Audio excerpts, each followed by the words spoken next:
Haters Ball, by the way. The Haters Ball is great. That's where all my hate came from, man. The haters ball right there. As I sit.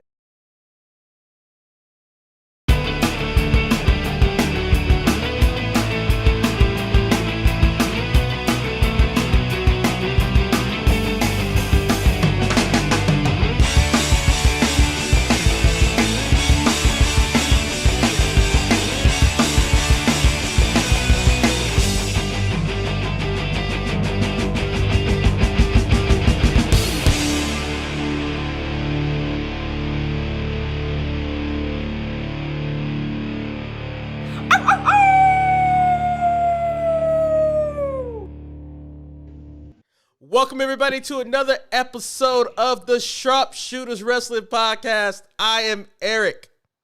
I walk for miles in a pit of danger. Fred the Cutler here.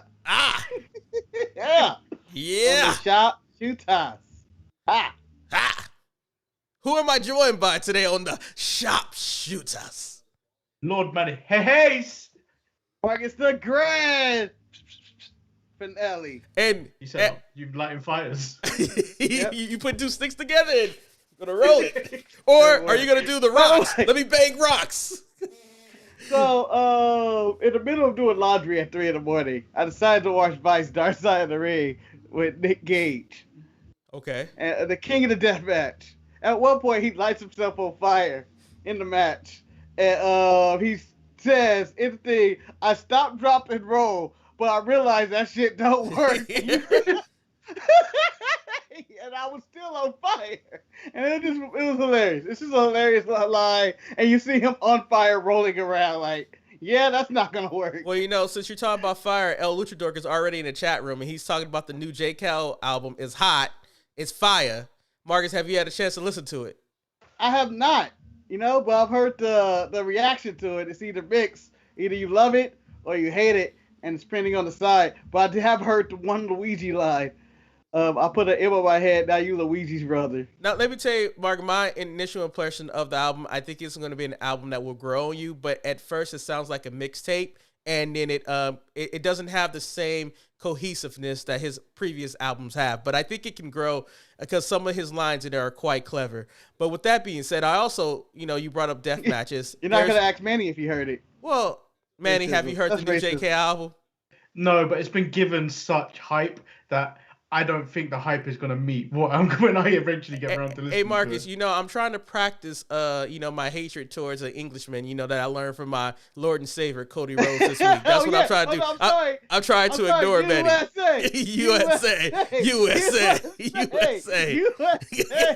Which is also racist because you're chanting that against a man that is also half Nigerian. So there you go, fellas. There you go. As you can see. I'm just getting heated now. Yeah, it's only gonna get worse later. We're turning the stove up. We got him on a light simmer, but he's gonna be boiling by the time we get to that segment. Warm up that water before we start boiling. Yes. When I looked online this morning, I saw reports that there's possible that New Jack has died from suffering a heart attack. Why did you say it like that? It was yesterday. It was yesterday. Oh, so is it confirmed that he's actually deceased? Yes. Yeah. At 58 years old, New Jack is dead. I can say I don't think I've ever seen a New Jack match, but I know who he is. You don't remember nothing. You just can't remember him because goldfish memory. Okay. Yeah. You've seen numerous times. You've seen the gangsters wrestle before and everything. You've seen it all. But New Jack, everybody's favorite black uncle who may actually kill you. New Jack in the wrestling community was everybody's uncle who, damn, he did time. He killed a man probably. And he's done all this. And you always hear about it. He may be wrestling DMX or wrestling DMX.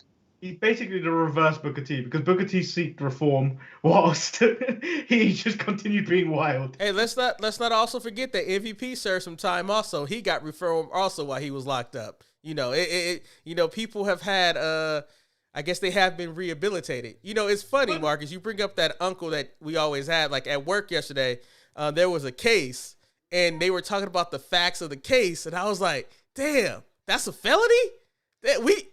Marcus, you realize growing up in the house that we grew up, we should all have 3 strikes. We should be in jail for 25 to life because half of the shit that we did at that house was against the law. Yeah, I figured at the time. Throwing meat into the street is not legal, man. It's just not legal. You don't throw meat in the street. Maddie, you have to ask about the meat throwing incident one time growing up in our house. It was Well, we're not really talking about anything. You might as well get into it now. It has been brought up on the show at least 17,000 times. But if you want to update everybody. So as you know, we grew up in our grandmother's home.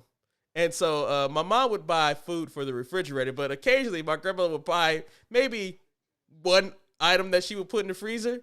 And so when our grandmother would get mad and get upset, she was like, take all your shit out of the freezer or the refrigerator. And of course, no one's doing it. Well, on this one momentous day, she was really full of hell to the ultimate peak, probably like you with Cody Rhodes. So she proceeded to open up the freezer and grab meat out and throw meat into the street. She would walk to the freezer, grab pieces of meat, and throw it into the street and say, get your meat out of our freezer. Yeah. Okay, so some follow-up question. Did anyone go back to retrieve the meat? The meat was retrieved, Betty. And put back in the freezer. It was like a statement toss. I don't know. And the funniest thing about it was because this led to another argument because the person who went and retrieved the meat was probably the only person who could retrieve the meat. That was our grandfather. Because he was like, oh, Viola, what you doing? We all eat this food. Let me get this meat. And so she got hot at Granddaddy for putting the meat back in the refrigerator. And then that sparked an argument between her and her. How the fuck you gonna side with your daughter over me?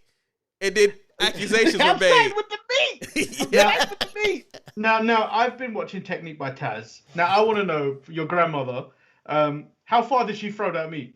It was in the middle of the It was the middle of the street. I'm guessing it from front door, and then throwing it. No. She had, because garage door. We had to go from the garage door, so it was over the driveway to the meat. Yeah. It was a pretty good throw. If it was the what's the one when they have the little ball when they spin around in circles and toss it? The hammer throw. Or the discus. I think that would have been an Olympic course. Not the disc. Wait. Not the javelin. The shot put can work too. Shot put. Yeah. So I would imagine that, and she had the torque of that. Now, 60-some years old tossing it. You got to be impressed with her tossing the meat. Now, Eric, want to know the craziest thing about that? Yes. That isn't the last meat tossing in my lifetime. No, it was not. It happened several times in the house, but it happened when in my young state of 10 or 11. We didn't understand what was going on, but found out that what was happening was homosexuality when 2 guys were arguing in an apartment with no shirts on, and he kicked the dude out, and he was throwing his meat into the street. And I'm not talking about his dick. I'm talking about his meat. And we didn't understand what was going on, other than, those dudes fighting. And then later, how we realized, sitting together, we talk about, it was kind of strange for one man to be pulling his pants on and putting his shirt on and him getting upset and throwing him out the house like that. So, yeah.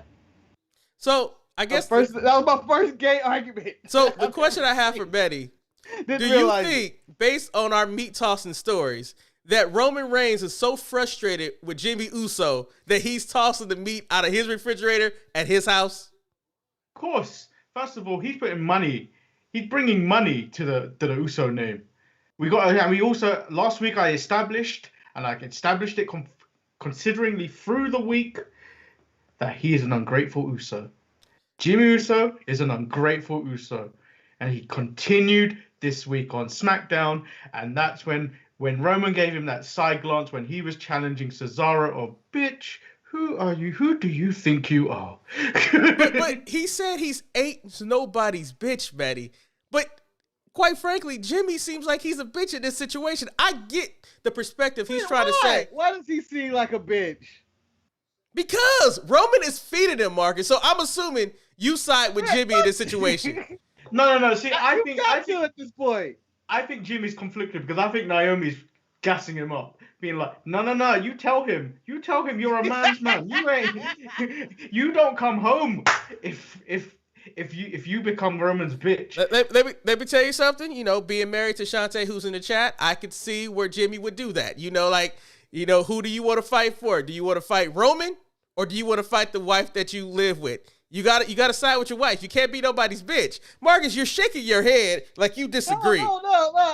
It wasn't a disagreement. 100% agreement. Oh, you shake no, Marcus. You shook no, but you meant like, yes. Man.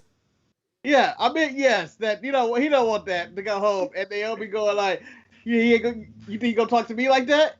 If he disrespected you like that, he disrespected us. Okay, like she goes in full Roman talk. Yeah, you know, he's disrespecting your kids. He's disrespecting our union because you're the head of our table. He ain't feeding me because guess what? I work. You feel the glow. You work. You the Uso. He ain't feeding us. I'm sorry. Does anyone feel the glow? She is at the bottom of the barrel with Lana. I mean, maybe she got a little kickback from Lana because, you know, she won the check. But Marcus, let me ask you this question. Even in this opening segment, isn't Roman still booked as the strongest champion in professional wrestling right now? Because he came across as running the entire operation. Well, he felt like the real boss of all shows, in which I don't cringe when it's like, oh, it's a Roman match. When you get to Karrion Kross, where you go like, I don't know what we're getting out of this. Or you got Kenny, who's a complete goof, you don't know what he's gonna do next. He just seems like the wacky champion on some cartoon wrestling show. You have the Impact champion. Oh, that's also Kenny. Oh. So the Impact champion, the AAA champion, and also and you got Bobby, who walks around like a champion, who is a champion, but is on the shittiest wrestling show ever produced. Yeah, it's kind of like when you look at Bobby, you kind of would say Bobby needs to go and confront Roman Reigns and have a turf war. It's like one of those things like, who the hell do you lose that turf war? He would, but at the same time. His partner in crime is a 48-year-old man with a cane. He can't get much work done. He fired all his youth. So Manny, would you agree that the rankings of the champions will be Roman Reigns, Bobby Lashley, Karrion Kross, then Kenny Omega? Or would you? I don't know, man. I'm sprinkling Walter into this mix. Oh yeah, Walter. Yeah. Walter. Walter sneaks in. But Manny, I think Walter and Bobby are about level. Okay. The problem with Walter is his lack of competition. Who's taking that title for Walter? And then of course you look around and you go like, who's he slapping today? and the walk into that locker room, slap anybody in the face. You know, the problem with Walter also, he's from the WWE UK, and as you know, I learned this week I can't respect anything from the UK because you know what? USA. You know, USA. Man, I have stopped watching NXT UK completely. I have done because what Cody said. But Marcus, if Cody's leaving each about, I feel sorry for you. Our liberties, okay? He is having a half black, okay, a half black, half white in Jacksonville, Florida. He's having a half black, half white with Jim Crow was president of the United States. Marcus, before we move that, Marcus, did you like when Roman told Jimmy Uso, since you out here flapping your gums, you talking about, let me see if you can handle the burden that I handle, and let me see you beat Cesaro tonight. Yes, I mean, that was the only thing to do. That if you think you can do a better job than me, you clean this mess up. All right? But in a way, Roman was mind-fucking him and tricking him into doing Jey Uso work. Somewhere Jey Uso was like, yes, son, I got the night off. I'm not getting my ass kicked today. Turns out he was still wrong. But Marcus, then you go to the end of the show where Roman clearly causes the disqualification, and he's having an argument with Jimmy Uso, talking about this is an exhibition, and as you say, Jey Uso, who thought his ass wasn't going to get kicked tonight, got his ass kicked by Cesaro. Did you think this was a good build-up for the main event between Roman and Cesaro at WrestleMania Backlash? Marcus, this was Marcus' question. I was still talking to Marcus. Okay. It was more of a better build up to whenever Jimmy's gonna fight Roman. Or whenever the Usos are gonna turn up. It was like watching the hyenas look at Scar, talk about, man, you eating everything, and we ain't getting nothing. Another Lion King reference on this show, because I feel like that needs to happen every single week, because that's almost my Bible. Now, Manny, you being the European on the show, do you think Cesaro has any chance? Oh, you're not even going to call me the British person, because that's what I am, Eric. No, because we don't acknowledge British people after the act of war that took place on AEW Dynamite last week. That was an act of war. You take a Union Jack and you lay it across a dead body of an American, you cannot have that. That will not be tolerated. That happened last week. You didn't even seem that bothered by it. So, because you know what? I wasn't bothered until I was riled up by Cody Rhodes. He let me know that I'm a true and a real American. He's right up there with Hulk Hogan as true Americans. But Manny, how's that going for you? So Manny, Cesaro came out. He interrupted them because he accepted the challenge from Jimmy Uso. He had a dapper suit on. Do we still think that Cesaro should have a microphone in his hand? Oh, he didn't do too bad this week. Even in his backstage segment, he didn't do too bad this week. But I don't think he's the guy that you keep around on the mic for too long. I don't either. Marcus, why did you have a disgusting look on your face? What happened? It's whatever the sound's going on outside. Oh, okay. Of a place. So I'm like, it's just loud. So we talked about the main event and we mentioned Cesaro. So I want to move on to something else that is really not important on the grand scheme of things. But however, it entertained me beyond belief. This was an inconsequential match between Baron Corbin and Nakamura. And Nakamura lost the match, but apparently he found himself with the crown of Baron Corbin. Manny, were you uncomfortable as I was when Nakamura was crowning himself with the crown of Baron Corbin? No, that was great pantomime. We've watched for years wrestling of Hogan going for years. What was wrong with this? It was the power of the crown. He put it on. He felt the power. Like he felt the strength of the power. Got the power. But Manny, we all know that Baron Corbin's crown has no power whatsoever in it. I mean, for him to have this orgasm. If Baron Corbin is your boy, you have to believe that there is power in that crown. Well, otherwise, you are following a man based on nothing. Manny, so first of all, I don't respect that crown that he had. I respect the black crown, but not the crown that gave Nakamura all of those powers. Marcus, is your boy Nakamura back? Mark, is your boy back now that he has that crown? I don't know. I feel like there's every 3 weeks where like Nakamura's back. It's not Wrestle Kingdom season, so I doubt that this seems like he's going in a positive direction. But I did appreciate his heist in which he had to break into breakdancing and show us that he is opening up a door. Picked up the heist. It was like watching somebody steal jewelry, and then he stole it, and then yes, he did commit to have an orgasm in the middle of the ring, and then later in the back he is still looking at himself in the crowd. Oh, in the mirror. I hope this is leading to something more for Nakamura. I doubt it. Or maybe even a new King of the Ring. Or even the end of King Corbin. Can this be the end of King Corbin? Can he just be the Baron? Who apparently has $40,000 watches. Marcus, you do not downgrade from a king to a Baron. You just don't do that. Unless you've been removed. His name's Baron! And Manny, his name's Baron! Paper Tyler pointed out that you forgot one of your fellow British men as a champion, Will Ospreay. Didn't even hate Will Ospreay when ranking champions. I mean, do you acknowledge him as a champion? I mean, he is carrying the New Japan Divas title. Yeah, the state of that title is atrocious. And title's hideous. And Sharpie Wife did point out that she would do that and hype me up to fight Roman the way probably Trinity has.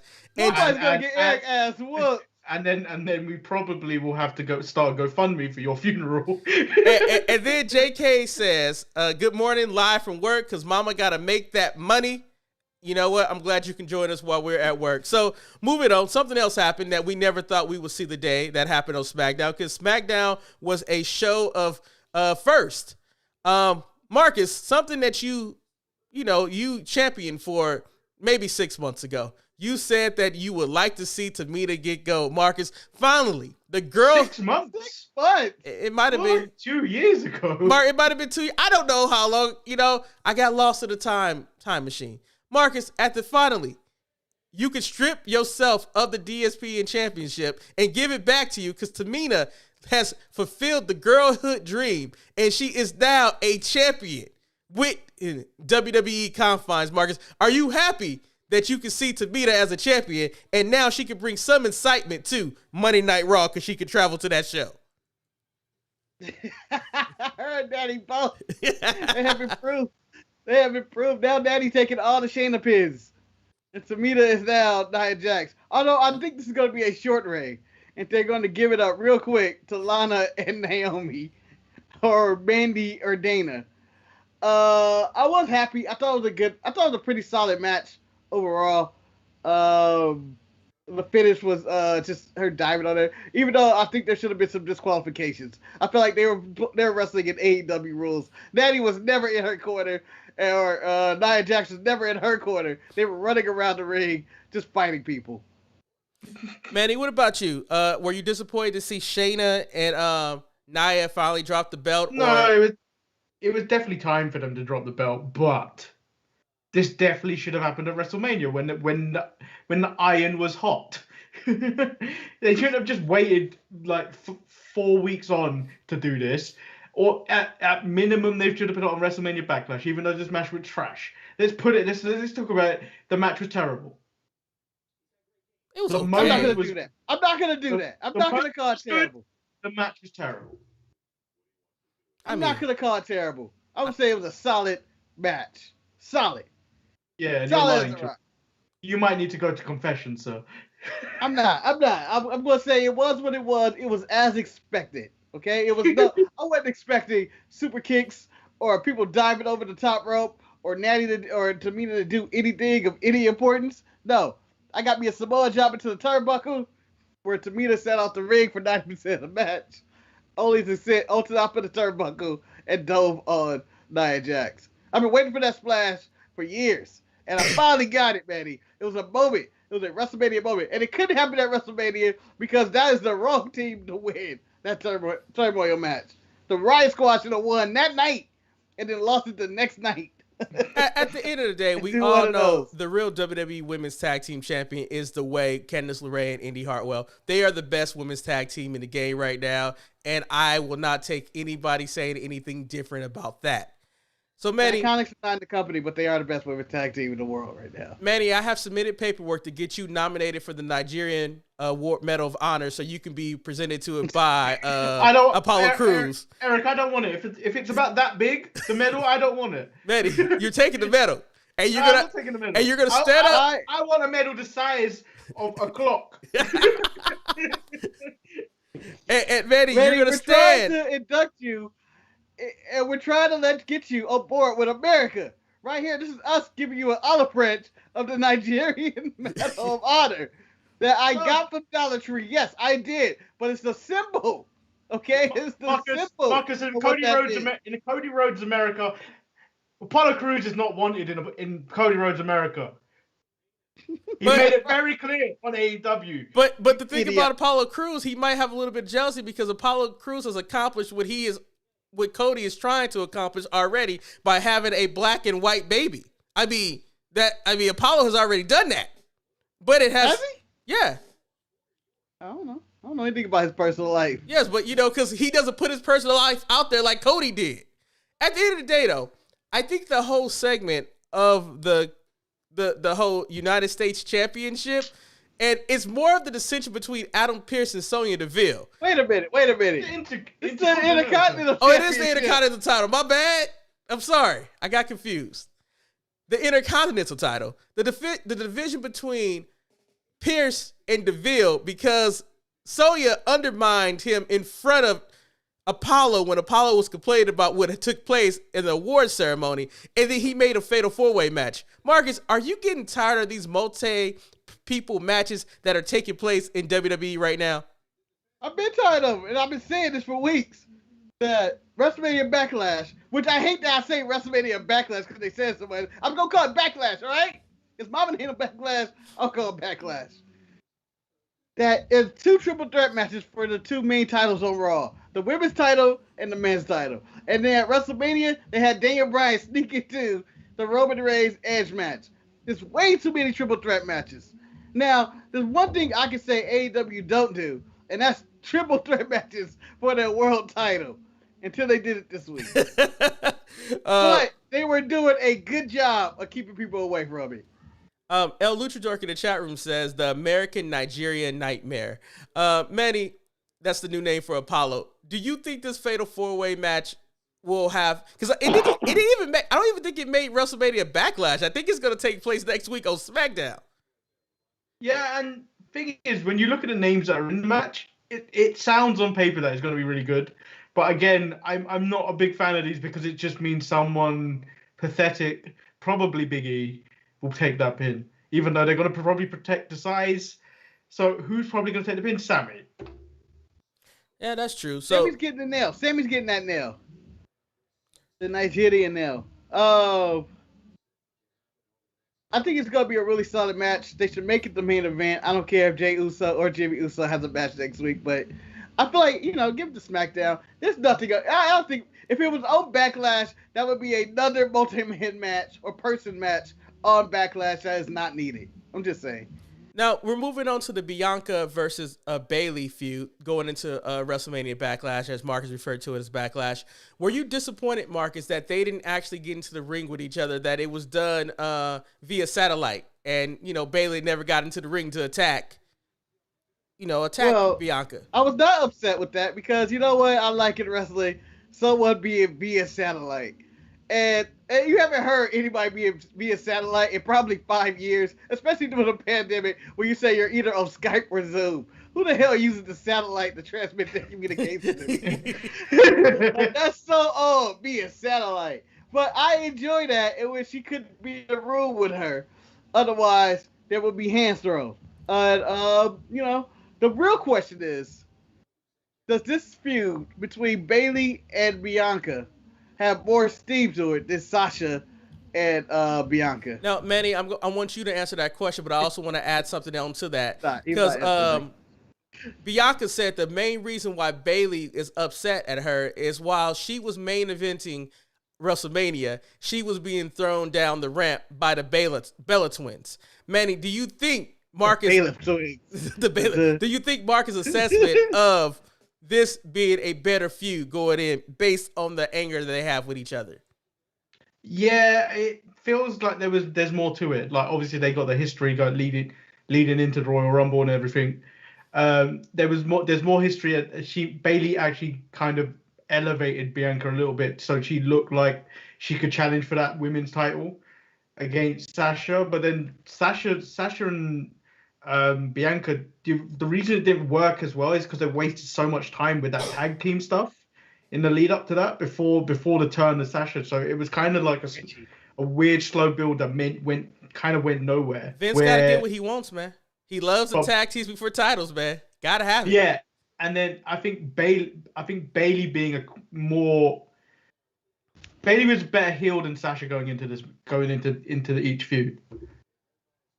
Well, Sasha was tweening going into this feud. Yeah, and it doesn't work. It doesn't work when you've got an extreme babyface of Bianca Belair. And I think also with Sasha, she also had to deal with that stupid Carmella stuff that they had going before, and I think that made Sasha lose a lot of steam.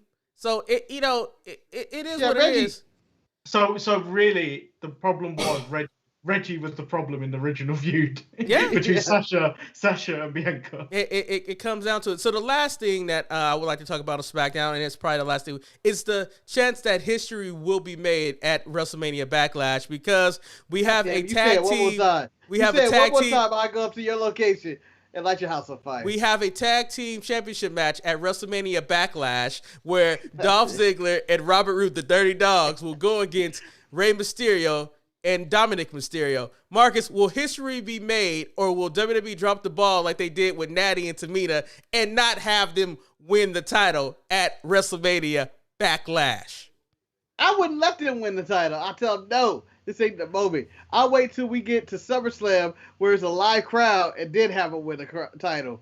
I think at this current state of wrestling, since we don't have any crowds in WWE and they may never go back to it because I think they enjoy their Thunderdome far too much. That's when it should happen. SummerSlam. Let them do it then. Let the Mysterios have their moment at SummerSlam. You know, Manny was a jerk earlier this week, or it could have been last week. I'm not sure, where he decided to send me a picture of a father and son who won a tag team championship, who shall not be named. But Manny, since I will not acknowledge them, do you think that it was a Morton. So Ricky Morton. Yes. The guy that does a Canadian Destroyer at like 100 years old. Manny, despite you saying the man's name, do you think Rey Mysterio and his son Dominic will be able to capture the tag team gold from the Dirty Dogs? Not like the Dirty Dogs have really amounted to anything since becoming tag team champions, so why not? Let's be real. The tag team championships on WWE main television don't mean a damn thing. Because since we started this show, I've been trying to think who is the tag team champions on Monday Night Raw, and I can't figure it out to save my life right now. Because it ain't the New Day.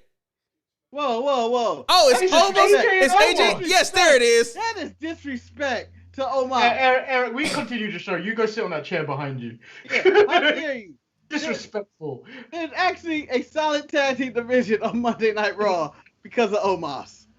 Marcus, honestly, it's only... Which proves that a big man is greater than any little man in idiot wrestling. Marcus, the only reason why, and you know what, we can visit Raw a little bit because there's not much to talk about on Monday Night Raw, because I don't think... Manny, why are you so zoomed into the camera? I'm not.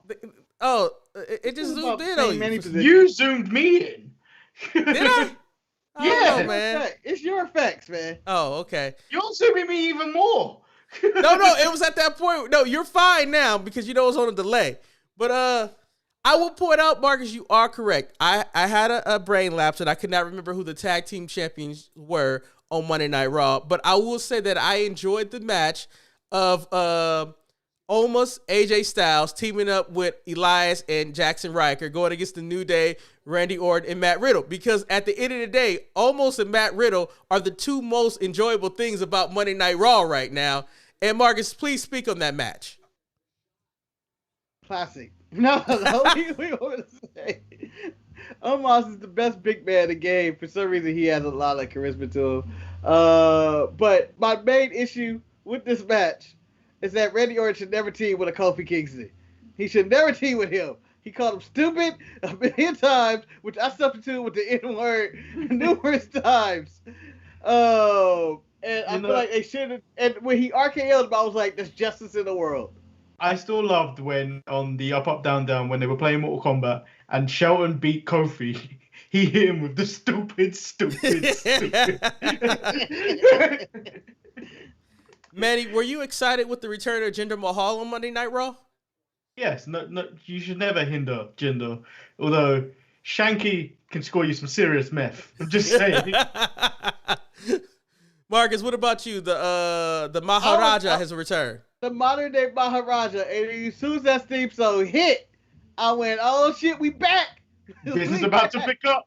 Business about to pick up. I don't know what it said, but it's going Maharaja. J. Cole ain't got nothing on that theme song. And I Those take are it bars right there. And I Cole. take it that neither one of you felt bad for Jeff Hardy for losing to the modern day Maharaja. He's like 50. He's on his way out. He's always hurt or he's drunk. No, I have no problem. Jeff Hardy.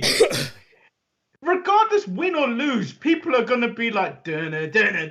Yeah, you know, at the end of the day, when it comes to Jeff Hardy, he doesn't have to win. If his music hit, people are still gonna cheer him no matter what. Something else that took place on Monday Night Raw was that Miz got, bamboozled into a match by his boy, Mr. Johnny Drip Drip, where Johnny Drip Drip would face Damian Priest, and the winner would get to pick the stipulation for the match that the Miz and Damian Priest will have at Wrestlemania Backlash. Well, Damian Priest won the match, and he picked a stipulation that I am outraged about. a lumberjack match, and I feel like this was just a match to get people a payday who would not be on WrestleMania Backlash to begin with. Marcus, do you share my outrage of a lumberjack match being picked in this situation? Well, this proved that Damian Priest would not survive the 6 degrees of being a heel champion because he went with lumberjack match, which is not going to work out for him. I mean, it's probably going to work out, but the lumberjack match, I was like, is that what he chose? And even Adam Pearce, when he walked up to him, was like, I choose a lumberjack match. And then Adam Pearce, why a lumberjack match?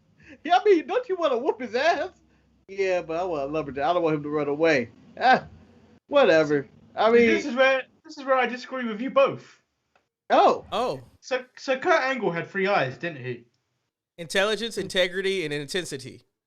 So intelligence proves that Miz has previously lost in a lumberjack match to the almighty Bobby Lashley. He has gone back into the archives and went, oh, he just lost that in that type of match. I'm going to pick that match too, because he seems like he's unable to win in that match. Like Cena in a table match. So you don't have you don't have any, you don't have no other eyes. You just go with intelligence for that one, right?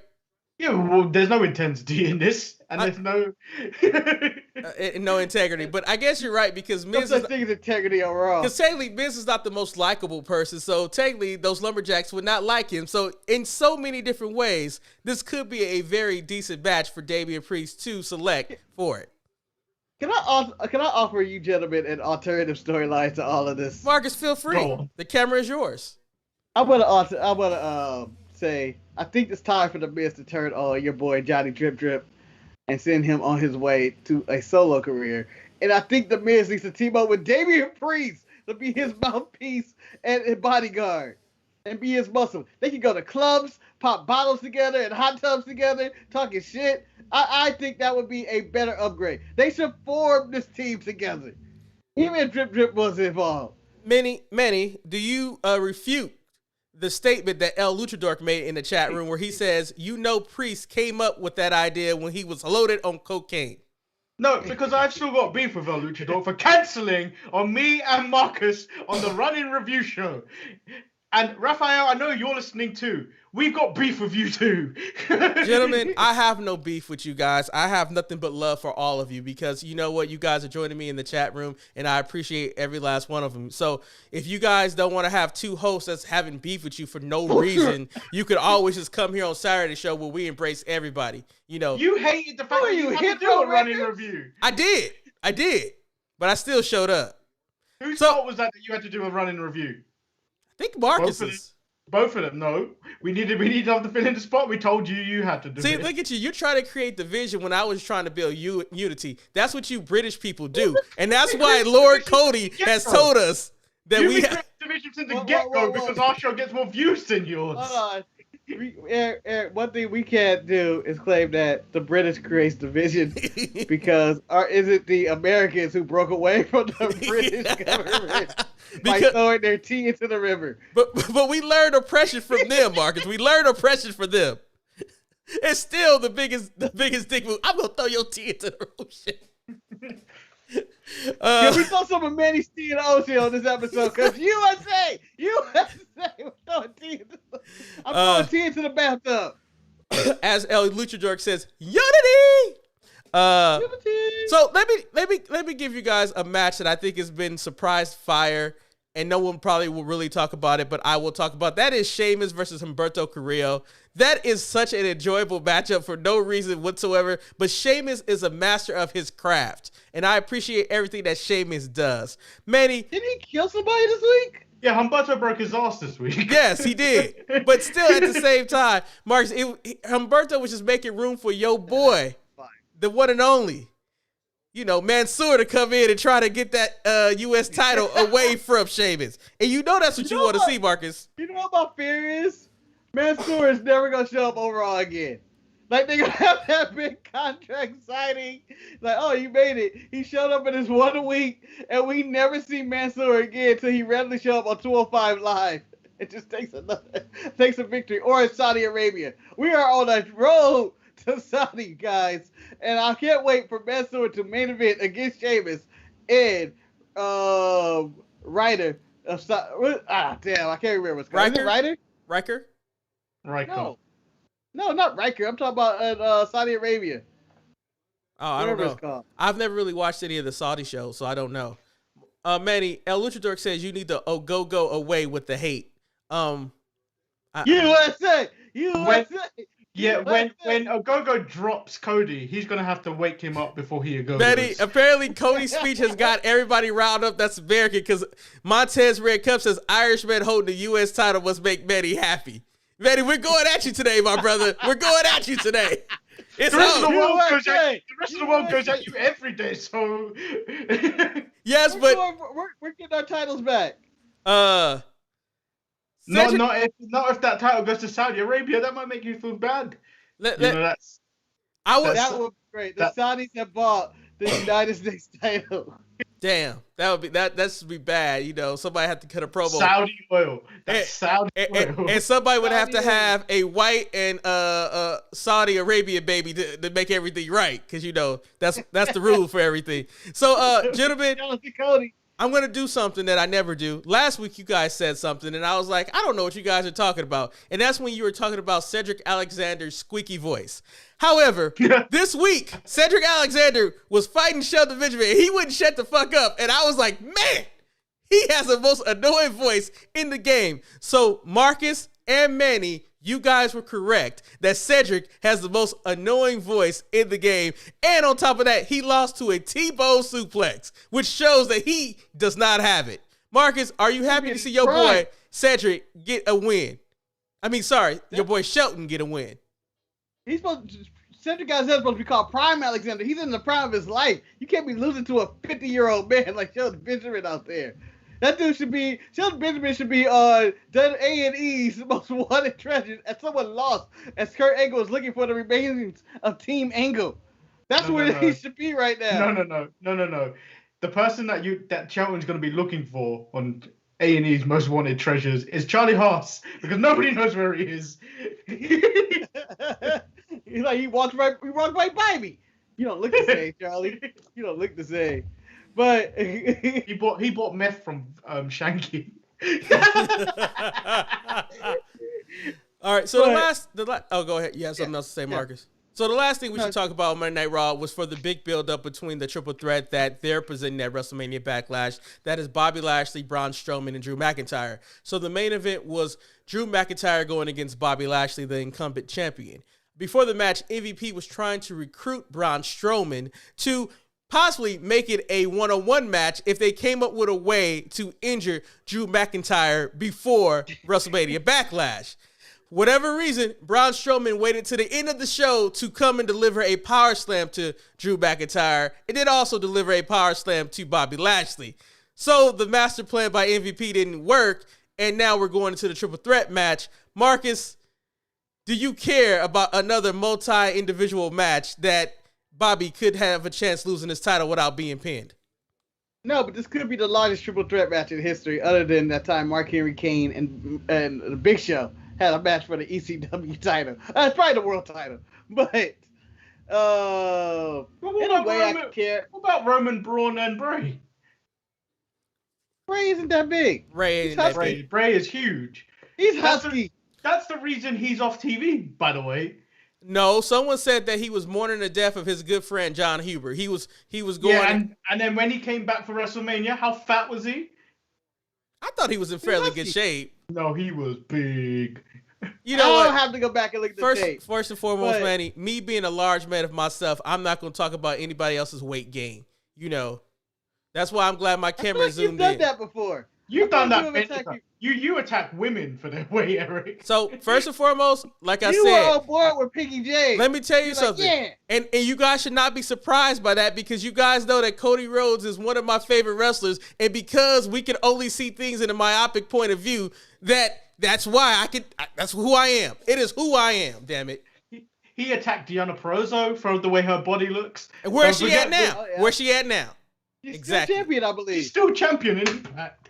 Oh, okay. I didn't know they had those in Impact, because Kenny is the champion. She's the only champion in Impact because Kenny has their only title. She's the only Impact wrestler that has an Impact title, because I think FinJuice is their tag team champions, and Kenny has given Nakazawa the Impact title. So therefore, Donna Purrazzo is the only current Impact wrestler that has a champion. So, Marcus, let me ask this question because I think you do have your ear to the street in this situation. El Luchador says he's also mourning the death of The Fiend as WWE killed another Bray Wyatt work of genius. Do you agree with that statement, Marcus?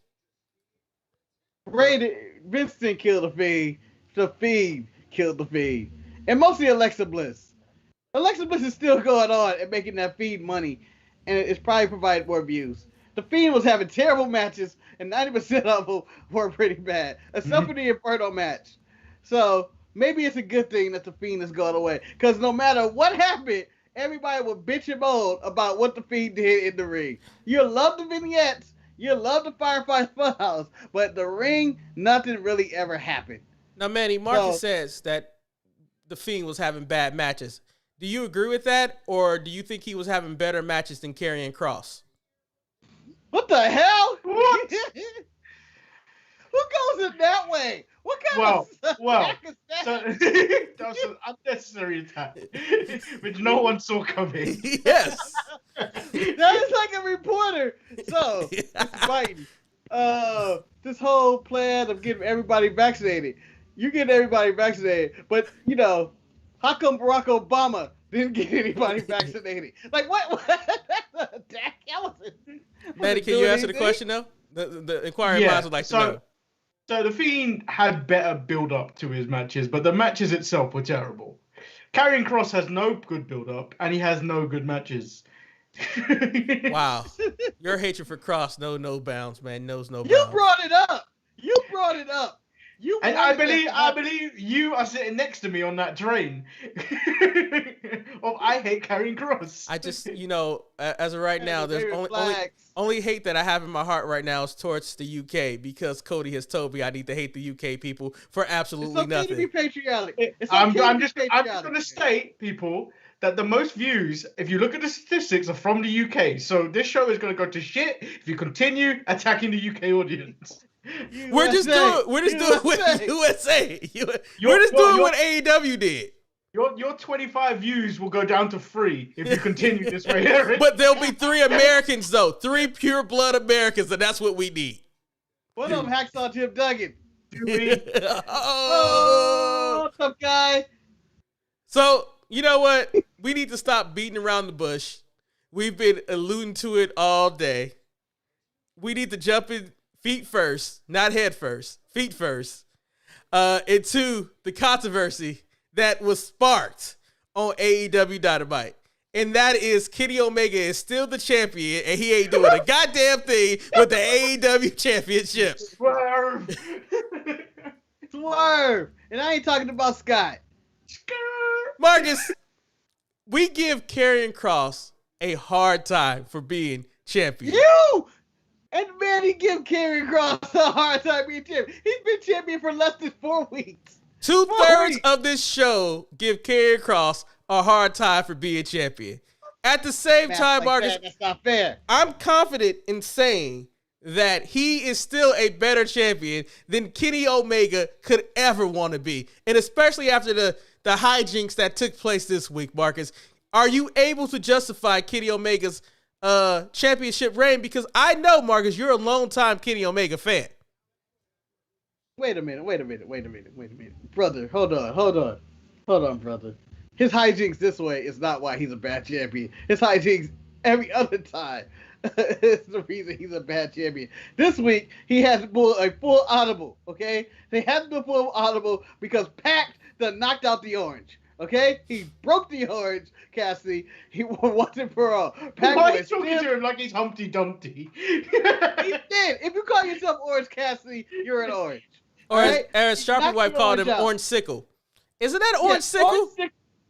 Orange Sickle was knocked the fuck out this week, and they did a nice audible to get out of that with Kenny doing a random run-in attack to hit Pac to force a double knockout. Which I've never seen them even count in AEW. Never seen them count. But this referee counted to 10. So I'm not blaming Kenny for any antics this week, as it was random. But previous weeks, He's a terrible champion. He's terrible on the microphone, and he has 0 opponents. And this was the proof that they had to create this triple threat match. You know, one of the things that is really frustrating me about AEW that's going forward is that the mentioning of Tony Khan's name. I mean, like, Tony Khan ain't shedding up. He went on the record like, oh, we don't like having these disqualified matches and stuff. We like to give our fans a true winner. Manny, directly after saying that statement, we had the exact match where it was no clear-cut winner, and it ended up being a triple threat match. Are you sick of TK and the overuse of TK in AEW? He's on there far too much. He might as well become a character at this point.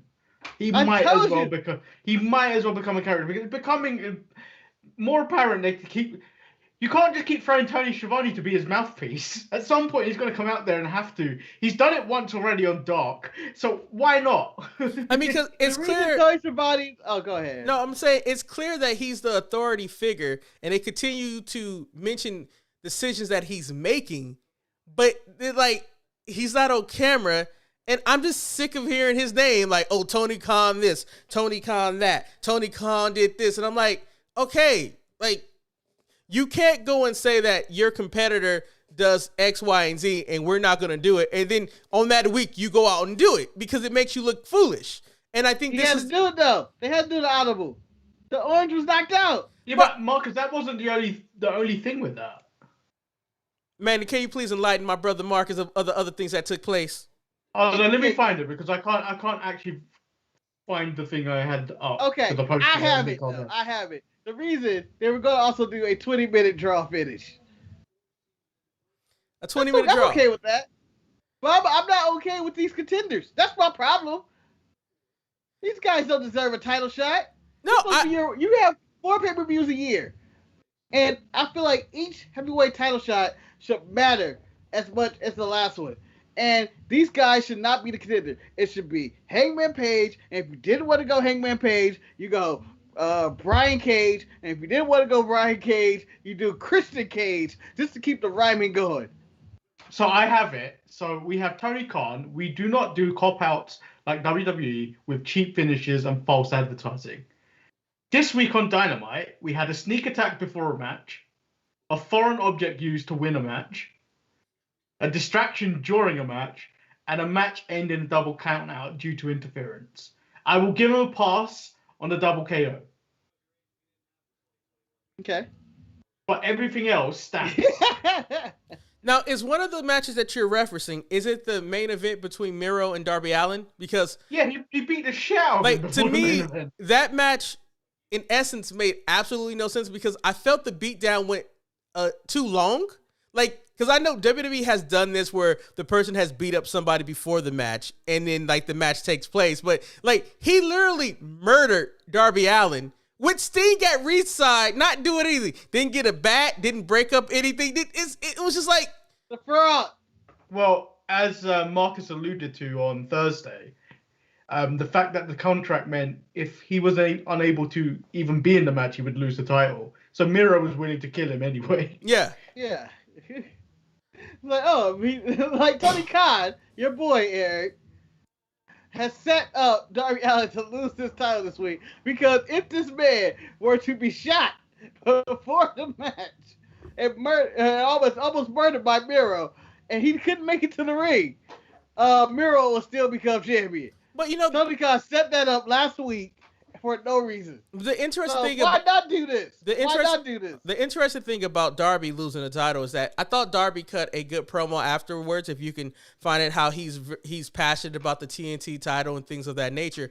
But my big issue is that Darby Allin was one of the few bright young stars that you have in your company. You're featuring him, and once again, we're going down that road of we're giving titles to people who were in a different company when clearly Darby Allin was your face. Also, you throwing to the point, he is the only good guy to hold a title right now.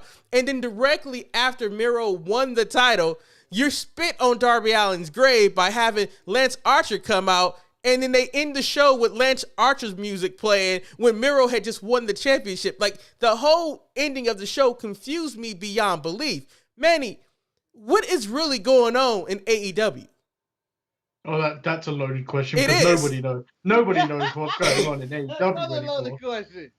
Nobody knows really what's going on with AEW. Like, they do good things in one part of the show. It's basically Raw, where Raw will do one good thing masked by 100 other bad things.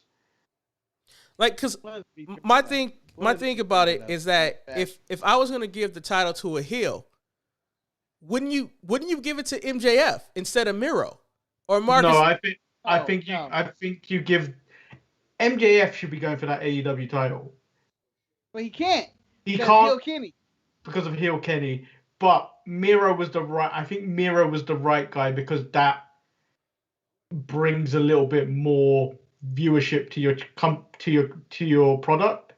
I think that's the right thing to do for TNT because he's a name, and then people that challenge him, the rise of it, and then when he inevitably loses, that will inevitably establish that title a little bit more. Because I don't think Cody really did it. Neither did Darby. So you think Miro is a more legitimate champion? And Yeah. So, this is where I disagree with Manny and the entire UK on this one. oh, the entire UK. The entire. And you as well. I thought Darby Allin was a good champion. I think that Miro taking the title from him is not a bad thing. I think it's a good thing because it helps Miro, who was doing absolutely nothing for his entire run in AEW. For being there for 6 or 7 months, has done nothing. And I think Darby chasing after Miro is a better story than him being champion. But do you think? Sorry, Eric. No, go ahead, Manny. Do you think Scorpio Sky would have been a better person to throw into this than Miro? No. I don't feel like Scorpio Sky is 100% there. I give Miro, or not Miro, I give Miro more cred. But I feel like he's more of a monster. He came off as a monster this week. As long as he stay a monster and isn't playing these stupid video games and doing everything else he was doing with Kip Sabian and Penelope and being the best man, I feel like he's on the right track. Manny, I hope you allow me to piggyback off you because I think I know what Manny is hinting at. For weeks prior to this match, you had Scorpio Sky and Ethan Page harassing Darby Allin and harassing Sting. So ideally, if you were going to give the title to a bad guy, those guys would probably be better suited to get the TNT title compared to Miro, who just decided, despite the rankings in the company, despite everything else, he just decided that he was going to take somebody's title, and he got that title shot. And I am a fan of Miro. I just think that Darby dropping the title to him, I don't know if I want to see that chase of Darby trying to get the title back from Miro. Because basically what we're going to end up having is basically Ethan Page, Scorpio Sky versus Sting and Darby Allin in a tag match, and that's not something you want to see. No, that's a valid point right there, man. That's a valid point. But I don't really want to see that, but I still think the main problem I had with this was the Murder Hawk coming in at the end. It had no reason to, and it kind of muddled where things are going. And I think it was the transition that Darby and Sting are going to fight Ethan Page and Scorpio Sky, which doesn't help anybody unless Ethan Page and Scorpio Sky win. But the Murder Hawk thing doesn't make sense anyway because obviously, like what happened a few weeks ago with the interaction between the Murder Hawk and Sting, where it was like Sting was basically going to take your shot. This is your time. Basically in that promo when they clashed. And then for weeks on end, it's almost like the Murder Hawk's been coming out to save Sting. Yes. Yeah. And it just doesn't, it doesn't make any sense. So like this whole thing is a mess. So much like the AEW title picture. Gentlemen, let me pause real quick because I would like to jump down into the chat room because El Luchador made a comment that I would like to dissect and discuss because I'm quite confused by this comment. He says he is okay waiting for Page as he is enjoying his slow build, and I believe 2022 will be the year of MJF. My question for El Luchador, and it's a question for him, and you guys can maybe answer it for him. You are showing extreme patience with AEW compared to when it comes to WWE, people don't have that same type of patience for that slow build. I don't understand how we can continue to wait for Page to grab that brass ring when he's supposed to have been the guy for so long, or even wait for 2022 for MJF. They are a new company. I need to see new stars. I would like to see these people become the face of their company instead of relying on these older talents that they have. Do anybody else would like to comment on that, Marcus? You have your pontificating face on. Are you okay with being patient for Paige and MJF for 2022? I feel like it's one thing to be patient with something and let it burn and, let something go. But it's another thing for just wait, stop striking when the iron's hot. Like, at one point, Paige was hot. He is probably the most likable person in the company. Of all the EVPs, he's the only one that has... He's not an EVP. He's not an EVP, He's not Marcus. EVP. He's just talent. But I'm just saying, of the elite that originally came over, he's the only one that they haven't really used. And I feel like the story is there. And just having him walk around and being, I guess, not even mid-card or just on the show is devaluing him. And then when he finally gets it, it's going to be that. Because he's not, it's not like he's in a compelling story right now. It's not like he's doing anything that says, hey, I need to see this Hangman Page journey.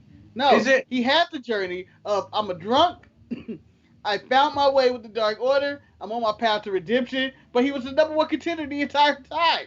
And then we got a title shot. I'm likening this to how long is too long? Because, we're waiting, everyone's kind of waiting for this Cesaro to become a big deal kind of thing. And then we saw for years Cesaro being tag teams where he's basically a tag specialist at this point, and now he's getting his shot. And he's basically just it's basically a side story because the Roman family story is gonna continue this thing. So still in the chat room, Paper Tyler asked the question, do we know when Darby will turn on Sting? I don't think it's happening. Double or nothing. But I feel like that'd be a bad choice. Why would you turn Darby heel when he's already a fan favorite? And you already have a bunch of heels in your company who only get all the mic time. Like 90% of their company are all heels. And in both companies, the problem with just an oversaturation of heels. But Darby turning heel against Sting does not entice anybody. It's not like people are going to want to boo Darby all of a sudden. But if he turned on Sting, would that really make him a heel? Because I don't think Sting brings anything to the table. Sting stood out there, watched Miro beat his ass. You turned on Sting. I just want to point out the comment by Luchador where he goes, wrestling during the pandemic era has been tough. It's difficult to try and gauge who's over and what's working. It's different though, bro. With AEW, everything seems to work for their fans. Do you know what I mean?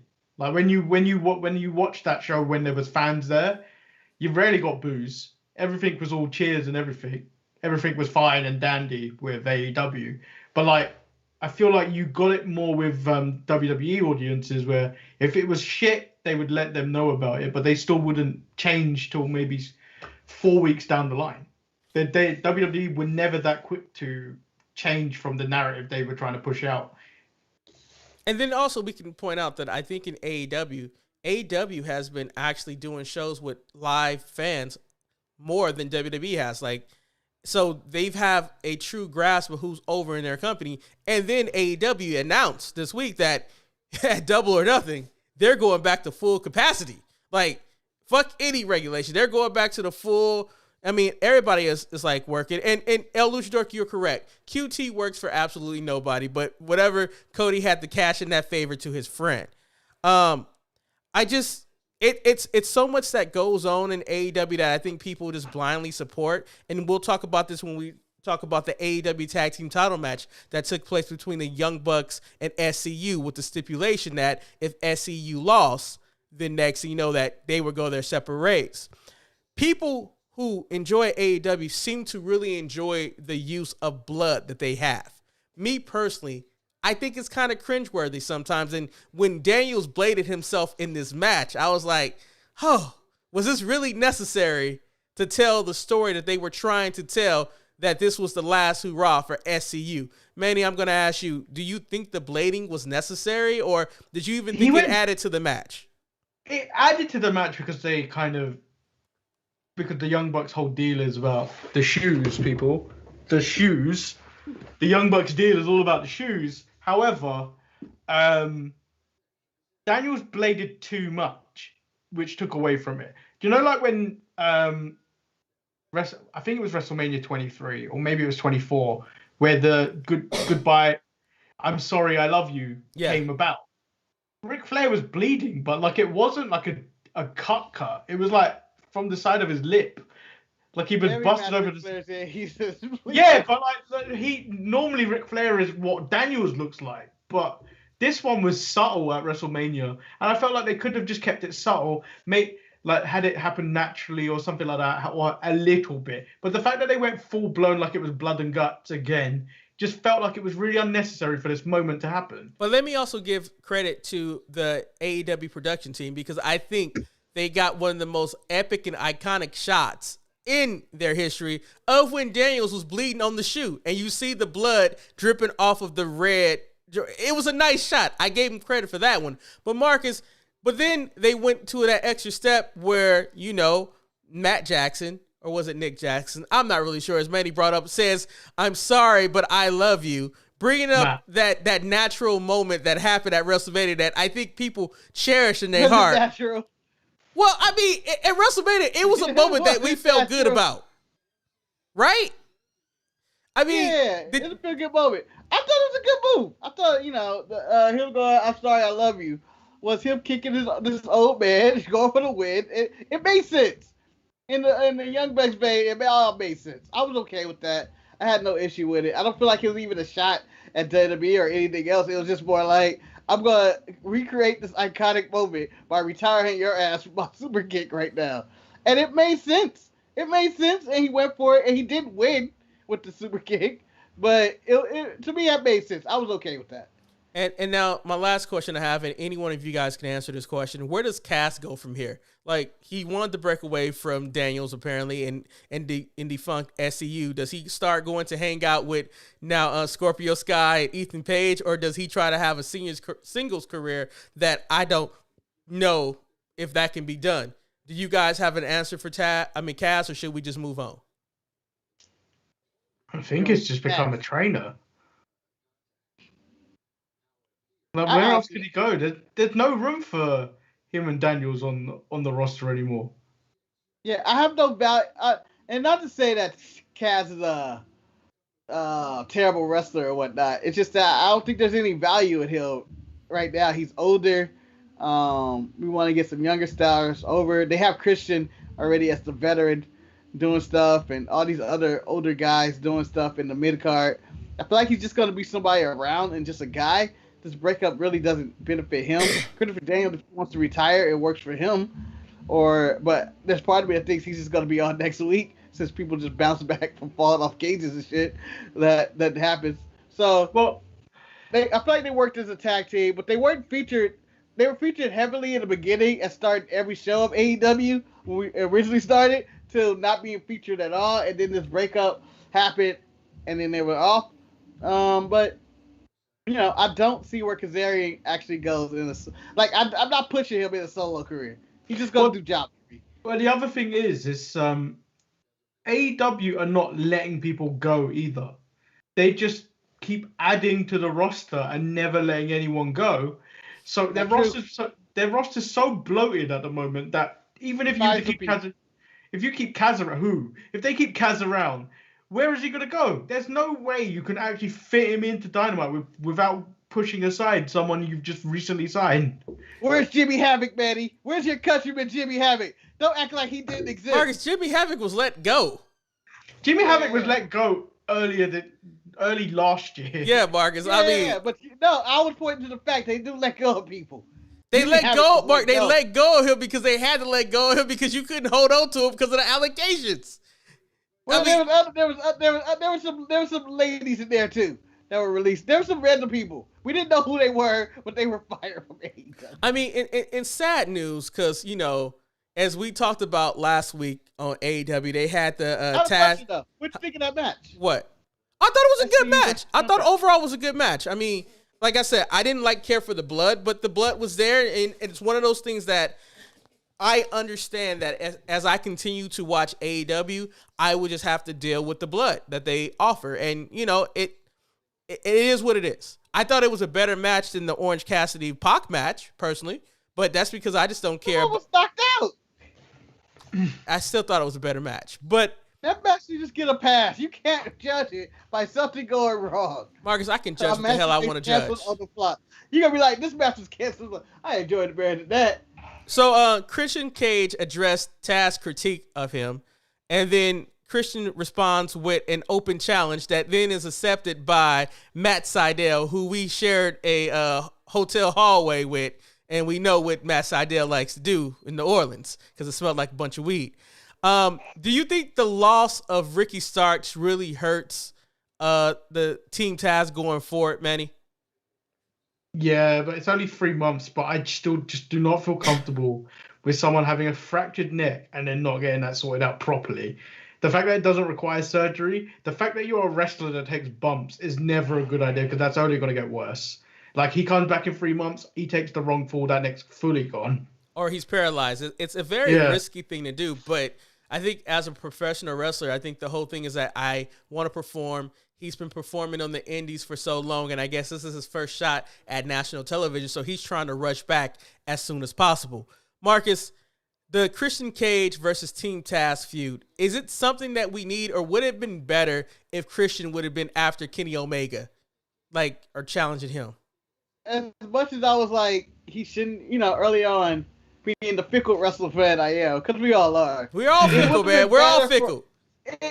It would have been better for him to go after Omega, after he held up that title, than what they have right now. Because they do not have a better opponent than that. Because they're not rematching Mox and Omega.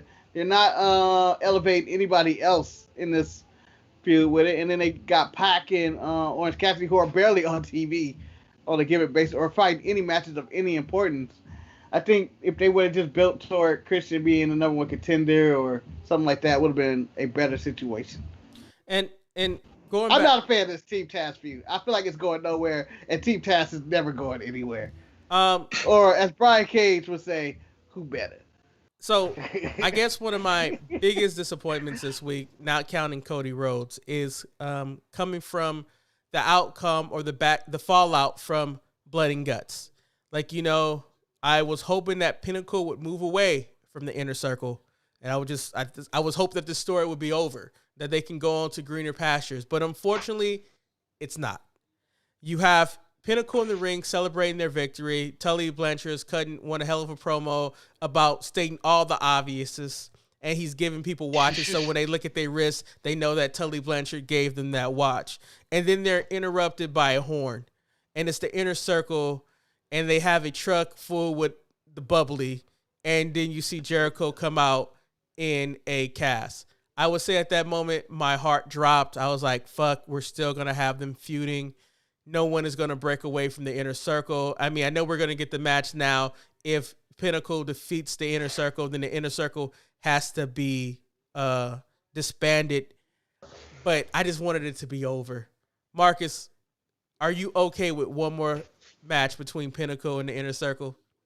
I wasn't, because you go with this violent, physical, quote unquote, no pun intended, war in which both parties almost died, and Jericho there was an attempted murder in one of the matches.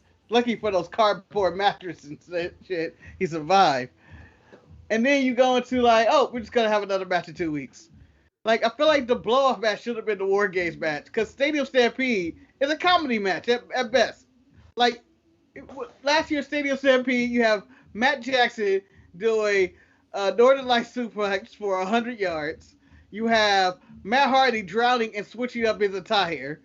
You have the Hangman Page and Jack Swagger drinking at a bar next to each other and then riding a horse down the field. It's a joke match more than a physical match to see disbanding. And considering that we just had a disbanding of a team already of SCU, I feel like it's too soon to do any of this, and the Inner Circle should be back. Take them off TV, and then build it up for at least the next pay-per-view if they're going to do this. Instead of, they didn't even take a week off. They just came back, and it was like that match last week didn't even happen. Manny, do you agree with Marcus and his assessment about this, or do you have something fresh and different to add? Eric, I've been tired of this feud for a very long time. I hate this feud. I'm exhausted by it. It makes me sick. Little did I know that Chris Jericho is working now legitimately with a fractured arm, because that's real. Because he landed on a mattress, but he still managed to fracture his arm. So this is going to be a cinematic match. So his involvement in this is going to be limited at best. I'm not gonna enjoy this match. I enjoyed the first time it happened, and it should have remained like that. See, I think the biggest issue that AEW failed into this equation is that their long-term booking really, I guess it shot them in their foot. Because for me personally, I think it should have started with the Stampede match should have happened before Blood and Guts. Because Blood and Guts, War Game, that is a match that ended feuds. Like, at the end of the day, after War Games, if the Undisputed Era and everybody else still were fighting with each other after they won the War Games match, like, what's the purpose of having this match right here? And I think that's where they are really, like, I don't know who is doing their long-term booking, but it kind of confuses me. And it bores Manny. So go ahead, Marcus, that's something to go. Well, to talk about the long-term booking and all that, but it seems like they threw that away for this feud at the end. Because the Pinnacle started, they turned on Jericho. Jericho and them get their revenge like a week later. Then they create this match like a week later, and then they do a contract. So it's been like 4 weeks of this feud. And then we have a parting ways match. So I feel like the long-term booking had just took a sidestep somewhere in the middle of this feud, in which it was forever waiting for MJF to turn on Jericho to do this, and then all of a sudden we're just going to do this feud. And I don't know. I just feel like you can't have it both ways. I feel like this should have been dragged out. That's the Pinnacle run roughshod through the entire locker room, become the dominant faction, only for the Inner Circle to return, and then you feel like, okay, they really planned this out. But this whole pay-per-view of Double or Nothing seemed like, oh shit, Double or Nothing's coming up. We need to throw some matches together for this show, whether it's Triple Threat, Stadium Stampede, and that's what this whole episode of Dynamite felt like. It's like, we gotta build this card because we are like 2 weeks away and we don't have a single match on this card. Yeah, and it's been rushed. Like, Double or Nothing just seems special. It doesn't seem really that big of a deal. No. And and the thing about it, let's just, and before we talk about the grand moment from the Grand Wizard himself, Whoa! Let's talk about, to me, one of the more out of place matches that took place on AEW Dynamite. And it wasn't a bad match. It just felt so out of place and so out of context. That is Jon Moxley versus Yuji Nagata for the IWGP US title.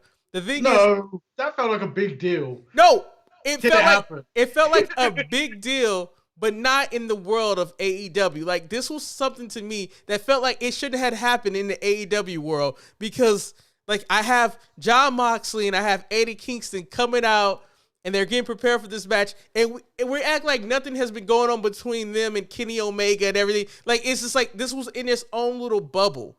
And it wasn't a bad match. It was a fine match. The 53-year-old man, they did a good New Japan style match, but I felt that it just felt out of place for all the chaos that took place in AEW. And that was the opening. It was kind of a good idea to put this at the beginning, because if you put this anywhere else on the card, you would have just been like, fuck this shit. Well, they got rules and shit now? They trashed the Young Bucks rule. Yeah. Well, they're fighting under New Japan rules, which I was upset that they didn't have a New Japan referee. Instead, they had one of the AEW referees, which showed a little bit of bias on the side of Moxley, if you ask me. But this felt like a big deal to start the show. It felt like it was going to be a big fight. Yuji Nagata, he came out there, 53, he looked good for his age. And then Mox came out with Wild Thing, and I was like, you know what, I'm on board with all this. Let's have this because match. Wild Thing is Eric's gimmick, so I'm not happy with this. Wild Thing. Dun, dun, dun, I was not happy with that at all. That's Rick Vaughn's, man. That's Rick Vaughn. Rick Vaughn is the only Wild Thing I know. That's not even the right version. That's not even the right. the right version. He's using the old original version. I don't want that Wild Thing. There's been a version of that song, and you got to use the Rick Vaughn Wild Thing if you're gonna use it. You can't use that one. John Moxley music was fine. It was fine as it was, okay? And they changed it to this version of Wild Thing, which I think is a downgrade, a complete downgrade. But it was a really solid match, and I thought AEW is doing some right stuff here. And the stuff they got wrong on this show was the stuff that frustrate me, like the retirement of SCU, where they didn't get a moment because Eddie Kingston and John Moxley had to destroy the Young Bucks locker room. For what reasons that added to that other than the Young Bucks challenge? Marcus, they messed up the prayer circle. Moxley. They messed up the prayer circle, Marcus. That's where they praise at. None of that made sense of why they said, all right, you messed up our prayer circle, Marcus, our ring area, but we're going to give you a title match. Marcus, have you learned nothing that is being done in the Kenny Omega camp is making any sense?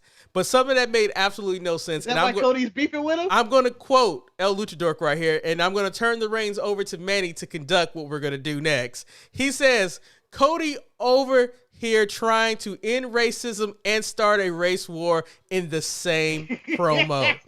And that is fucking Magneto. That is one way to describe what took place. Now, disclaimer, I have always claimed that I would love to see professional wrestling take on more real world problems inside of their show.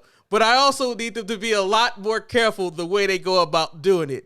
Manny, I have the audio queued up. Let me know when you want me to start, and you tell me when you want me to stop so we can discuss Cody's can words. We get one more USA chant to Manny? I can't believe you don't have USA on your soundboard. Marcus, because I'm being Sergeant Slaughter, I'm about to side with Manny in this situation because I think it was irrevocable. It was awful what Cody did. Bro, what Cody Rhodes did, I would be chanting with the Iron Sheik for Iran at this point. Hogan, you son of a bitch. So Manny, let me know. Humble. Manny, let me know when you want me to hit play. Make sure you tell me when you want me to hit stop. Hit player. Anthony Ogogo. Stop! I don't even like the way he said that. Ogogo has run down and verbally buried the United States, and he's done it with such pause. Yes, I'm glad he picked. When the fuck did Anthony Ogogo do this? Manny, has he done it on Dark? Because I didn't watch it. They didn't sure as hell allure to it at any point. He dropped him and then put a flag on him. That's all he did. My brother from the UK, this is where I agree with you wholeheartedly. When I first re-listened to this promo and I heard Cody Rhodes, this lie, like he's Fox News on the microphone. Fox News just saying that Anthony Ogogo has been talking mad shit about America. And I'm like, when? Anthony Ogogo, all he does, he comes out, he does this, he punched people in the stomach. He hasn't said any words. Everyone else has talked about Anthony Ogogo. Anthony Ogogo has said absolutely nothing. This man was being besmirched. His image was being portrayed in the wrong way, and it was just spitting on a Nigerian Englishman for no good reason. Marcus, he's a bronze medalist, damn it. He's a bronze medalist. Which means he represented his country in something. What has Cody done? Exactly. Except for getting a bad neck tattoo. Yeah. But Marcus. But I don't understand why all of a sudden Cody turned Anthony Ogogo to the Iron Sheik, Nikolai Koloff, Jinder Mahal. The Un-Americans. I'm trying to think of just random people who attack. Bret Hart. Marcus, the way Cody said it, the way he said it, it made it seem like he said America was a piece of shit. And like we said, we haven't heard Ogogo say anything else. Lord Manny, can we continue with the audio? Let's continue. That's where the problem begins, is that Cody starts off with a lie. Fox News at its best. Vitriol in his tone. He's talked about the anger, the argument, the division, and the irony. Wait, Anthony has a visa courtesy of the U.S. DOT. Anthony collects that great green courtesy of the U.S. Treasury. He's afforded all the same rights we all are to do and say what he'd like. I'm going to pause real quick because Anthony Ogogo has been in AEW for not even a month. So I don't even know if his direct deposit has kicked in to say that he got any American money yet. That's Because it takes at least 2 weeks before you get your first check. Manny, you raised your hand. No. So they did post out maybe a year ago that Anthony Ogogo is all elite, but that meant at some point Cody Rhodes wanted him in that company. Yes. So Cody did again. This is your fault for giving him this chance at the American Dream, not Anthony Ogogo's fault at all. That shows that you did a proper improper interview that you didn't ask the man. So where do you stand on patriotism? I hate America. Well, you can't have the job. All right, we shall resume the audio. It's freedom. That's America. Yeah, I don't know if he said You it's talk about about division. You talk about anger. You talk about the argument from the outside in. We hear that all the time. Take it from an American. Who was talking about this? I don't know. I know. As America as a nation, since the death of George Floyd, we may, as a world, have been talking about this division and everything. When has that been brought up on AEW? Never. When? Never. When? And why are we bringing such a hot topic like that into wrestling where it's going to divide people so much? That is a ridiculous thing to bring into the professional wrestling, especially if you're going to go down a racist route. Well, the biggest issue that I have with this, what is going on right here, we're trying to incorporate things that are going on in America, and the way that you're doing it is extremely insensitive because you're inciting hatred towards a UK man who has said none of the things that you accused him of saying. Like I haven't heard a go-go talk. Let alone, maybe I haven't watched Dark. I'm not sure. But then you're missing out. Anthony Go-Go is wild as fuck on Dark. But he on Elevation. That dude talking about George Floyd's death. But for me right now, this is where murder. For me, like the thing, it was uncomfortable. But at this point right here, this is where it gets more uncomfortable because Cody is going to start talking about all the flawed things that have taken place in America, and now how everything is magically better now, or will be better. I just want to point out another thing. He's going at Anthony Ogogo, who is also disabled because he's blind in one eye. Dude, that was the saddest story that I've ever read, that he is trying, like, he would love to still box, but he can't because he's going blind in his left eye, and me being a person suffering from left eye trouble, I understand what he's going through. So he's trying to wrestle as much as he can before he can't even do it. I mean, I think El Luchador is right, Manny. He says Cody is trying to make a feud out of nothing. And that's what every dictator, a person who's trying to say fuck the system, they try to create their own controversy to create a storyline. Shall we go back to the... So he's Hitler. Shall we go back to the audio? I'm not going that far. Yeah, let's go back to the audio. Ken, the argument is what makes us who we are. No one's arguing. The argument is that you're stock, the laughing stock of the world when it comes to things like this, because we should never get to stages like this. But thank you, Cody, for bringing that up. I can't even comment on this. It's not even the argument, and Go-Go hasn't brought up the argument or picked a side. It was like, this is a joke. You guys can't get your race relations together, or you can't get your political figures. You can't decide who you want. Because he hasn't said any of this. Like, he ain't going like, Donald Trump's the man, right? But you guys ain't got y'all shit together. The sad part about this is that I can't defend America because America can't get past the first this adjective in my description that I'm a black American because they can't get past me being black. But Cody says that this man is... Let's just go back to the tape. Sure, there's anger. There's anger in every pocket, but our empathy outweighs our anger. Let me ask you, Anthony. America and empathy? You didn't come here to live the England dream. Manny, not even a thing. Can I ask a question? Is there an England dream? Like, when you're a young Englishman, like, hey. When he was a young boy? No, I think the American dream is more based on what was it? Immigrants coming over to make it big in America.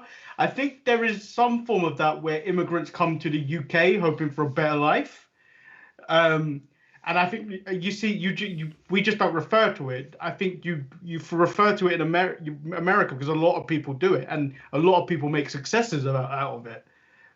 But I don't know where he's bringing that up, because that just seems ridiculous the way he's bringing that up. He made it seem like Anthony Ogogo came from some poor country and was like, "This ain't how you do it."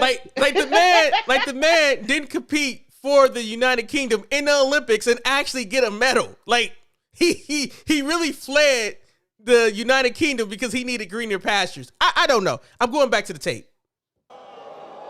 And I don't mean to disparage across the pond. They sure know how to make a wrestler. I've wrestled some of the best.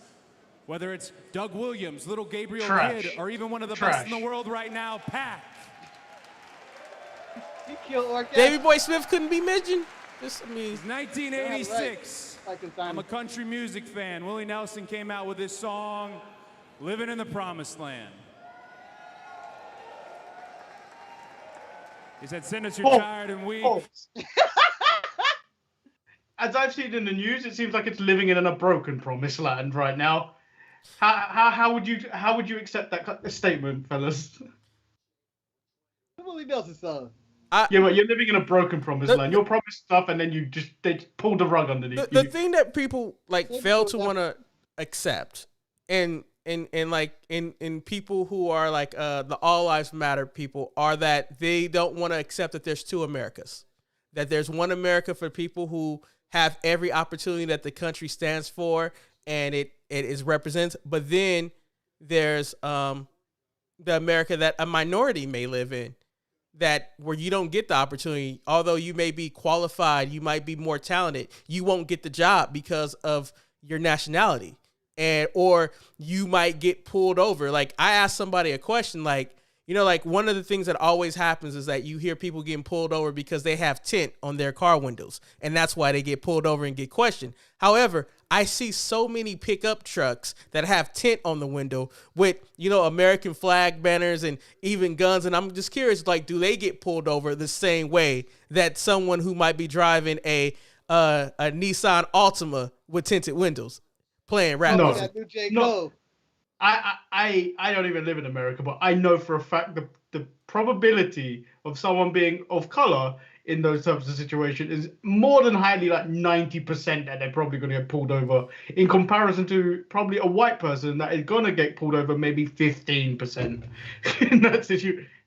It's quite interesting. And that's the problem, I think, with the promo that Cody did, is that it sparks up conversations that probably cannot be handled in the wrestling world in a proper way.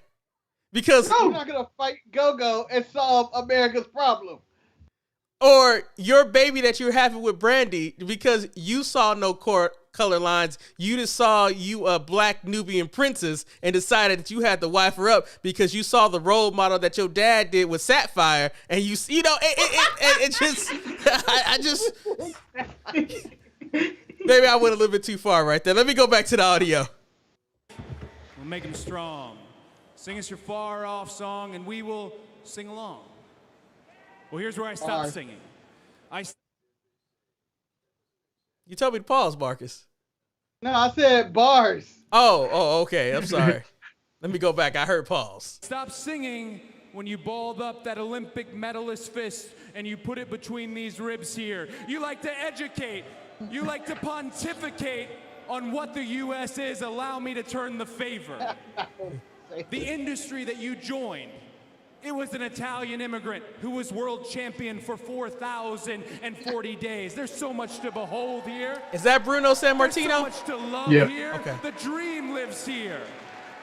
What about a 16-year-old man? A 16-year-old man who comes from Pakistan, patents and invents the single-piece bumper, and enriches and cultivates the lives of everybody, literally, Who was in that? the city that I am standing. Tony Khan's dad.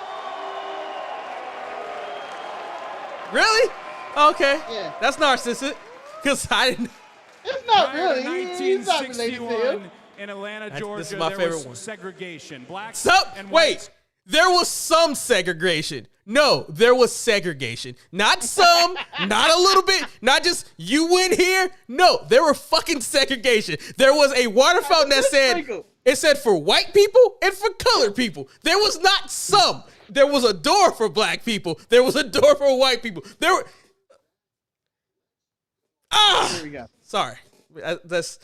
There was some segregation. Just some. Just a little bit. Just a little bit. When I was eating a little bit of this American steak, I tasted it. It was like, there's a little bit of pressure in there, huh? You right. You right. This is seasoned with a little bit of injustice. Marinated with hate. Yeah, and just with a smidgen of empathy. Just a smidgen. Just a dash. Just a smidgen. Like a pinch of empathy. That's the American steak right there. Could not attend the same schools. And in 2021, in the very same city, my wife will give birth to a beautiful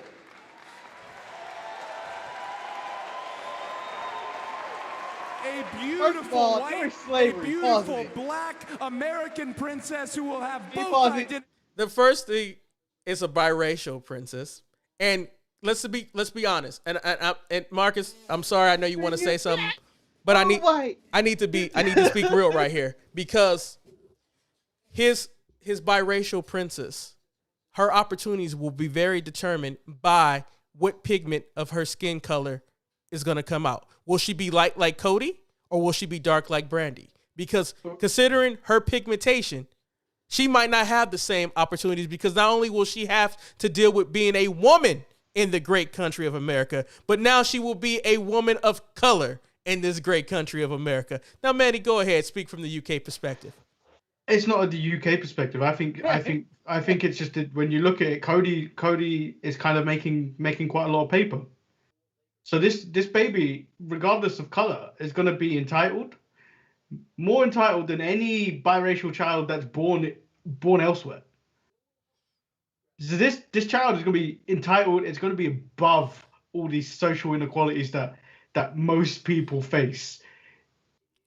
She's going to be part of that 1%. You know what the funniest thing is? Manny was talking, I just felt like I should have pictures of Jaden and Kiara come up on the screen talking about these are biracial kids that will not have the same opportunity that this princess has. But I'm right? Yeah, you're correct. You're correct. She will be in the best school. She will have the best opportunity. She will have a lot of stuff handed to her. Well, my whole argument is that, in that same town, there were already biracial kids during slavery. Thomas Jefferson ran amok. Thomas Jefferson ran amok through black women. All right, I'm just saying that a biracial child, a black and white child, as he like to point about, it don't mean things are getting better. It just things that, hey, you did it and you told people about it. Like back in the day, you couldn't do it. You're just happy that you can say it as a white man. So like, you know what? I'll put a baby in that black woman. Nobody's gonna hurt me about that. Now, if he was a black man saying that, I put a baby in that white woman, he'd be Bobby Lashley and Lana in their storyline and look like the villain. Was this point of the promo just basically, let me say as much outlandish shit at the beginning that might spark a race war, and then state at the end, I've got black fans, I've got black family. This is let me finish the promo so I can just really let me just go. Shun neither, and I want her to know. I want her to know. I didn't just lay down under another man's flag. I didn't just have this defeatist attitude when somebody ran down the United States. I got up off my ass and I fought back.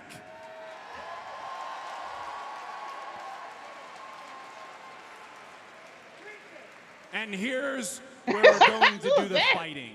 Somebody in the audience, man. At Double or Nothing. We will fight for Bob Child's race. Tony Khan has already told the world that at Double or Nothing, we're going back to full capacity. Wrestling fans, Wrestling fans returning to their seats and returning close up, thank God. And on that night, it'll be Anthony Ogogo versus myself, but he will not be wrestling the American Nightmare.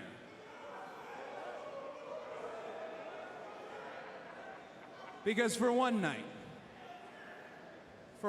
I'm gonna pick up a sword that is all too heavy, but it's either me or my brother who have the right to pick it up.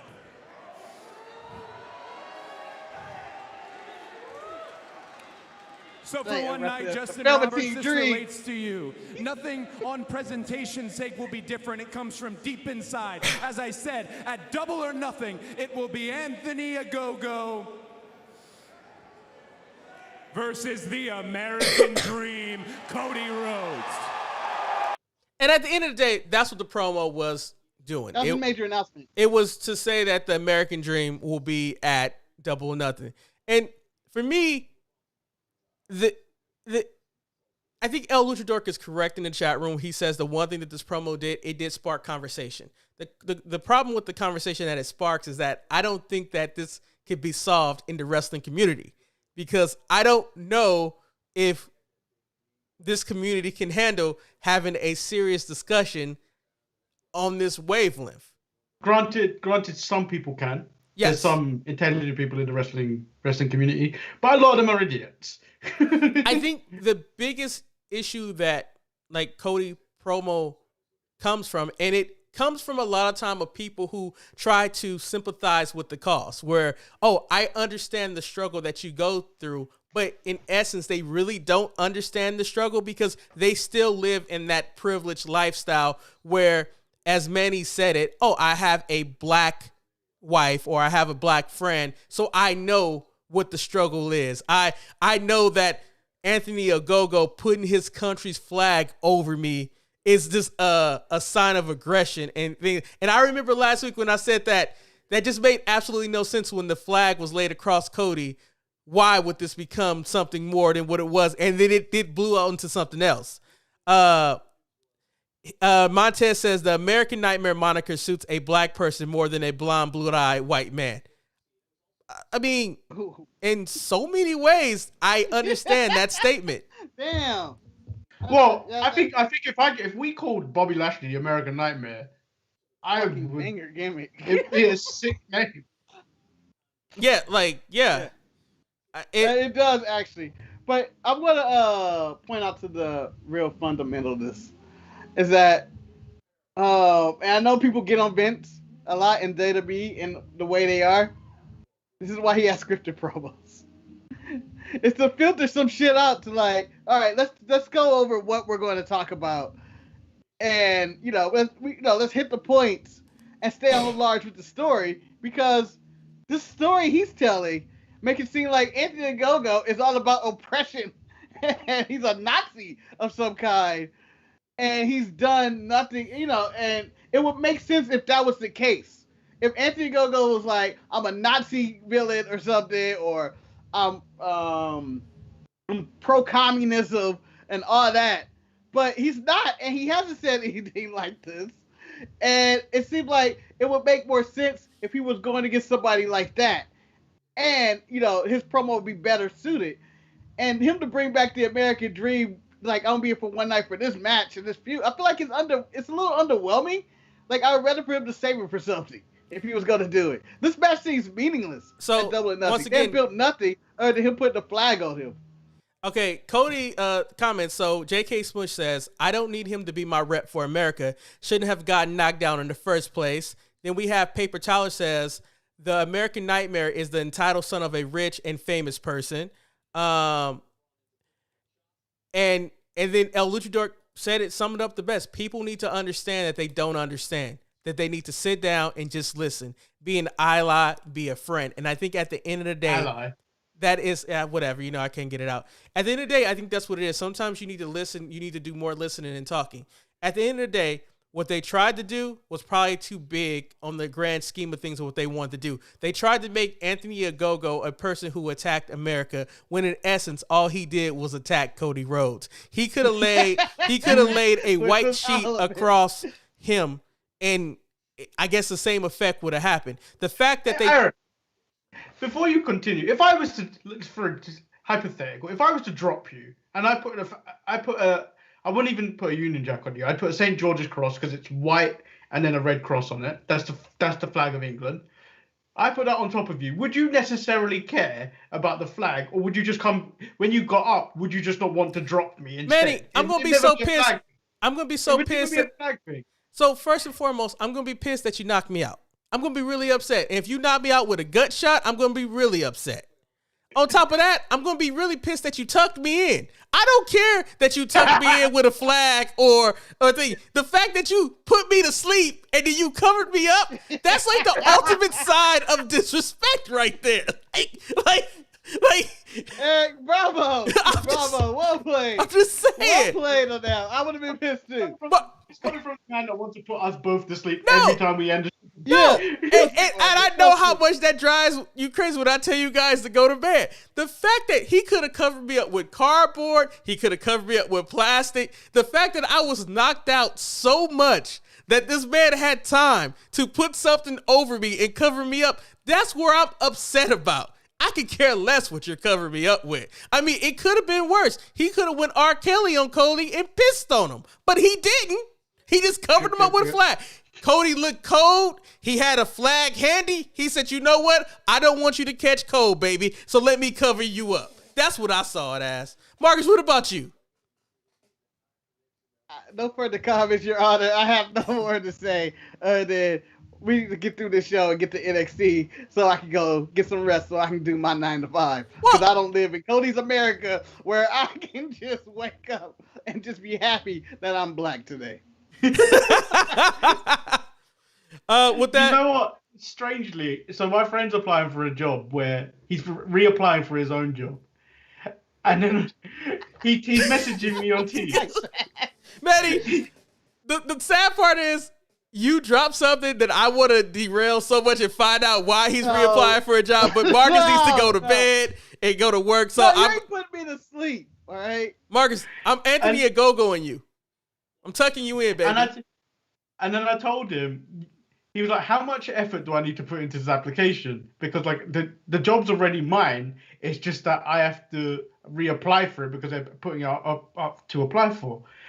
And then I'm typing it on Teams, and I had to pull back. I was like, I can't press enter on this because it will make me both of us look bad. So I voice messaged him to go, man, you're a person of color. You need to go in hard because they could just pull the rug under you from very, very quickly. Exactly. You just never know, man. You could be walking next to you know. How did I get into this ditch? How did I end up in this jail? I woke up today and I didn't think I was going to jail. I thought I was going to work. But apparently I killed somebody down the street. So as Marcus said, we need to get to NXT. So I'll make NXT short and sweet just to get it in.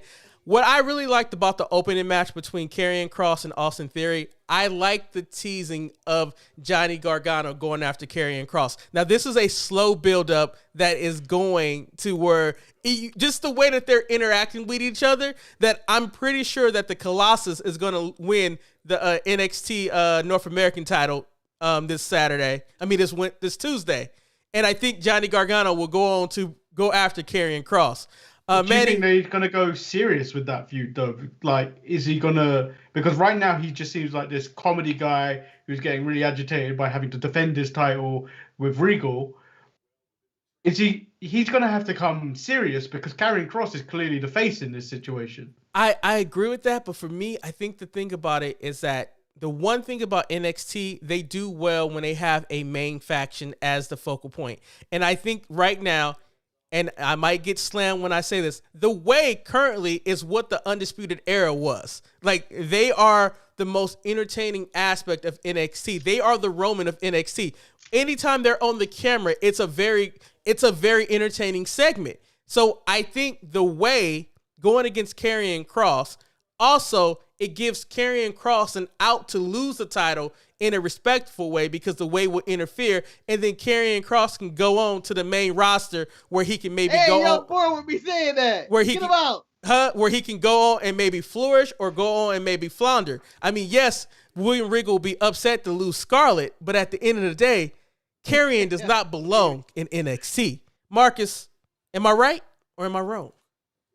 You're right and wrong. Let a brother know. I don't want to give you 100% credit on all of this, but I do think that, to go on Manny's point, I think Johnny can turn it on to be the serious Johnny Gargano, because they do have Takeover coming up at in your house Takeover as well. That was announced. I feel like Johnny Gargano versus Karrion Kross will be a nice headliner for that pay-per-view, since Finn Balor's getting his title shot in 2 weeks. Oh, someone's getting it in.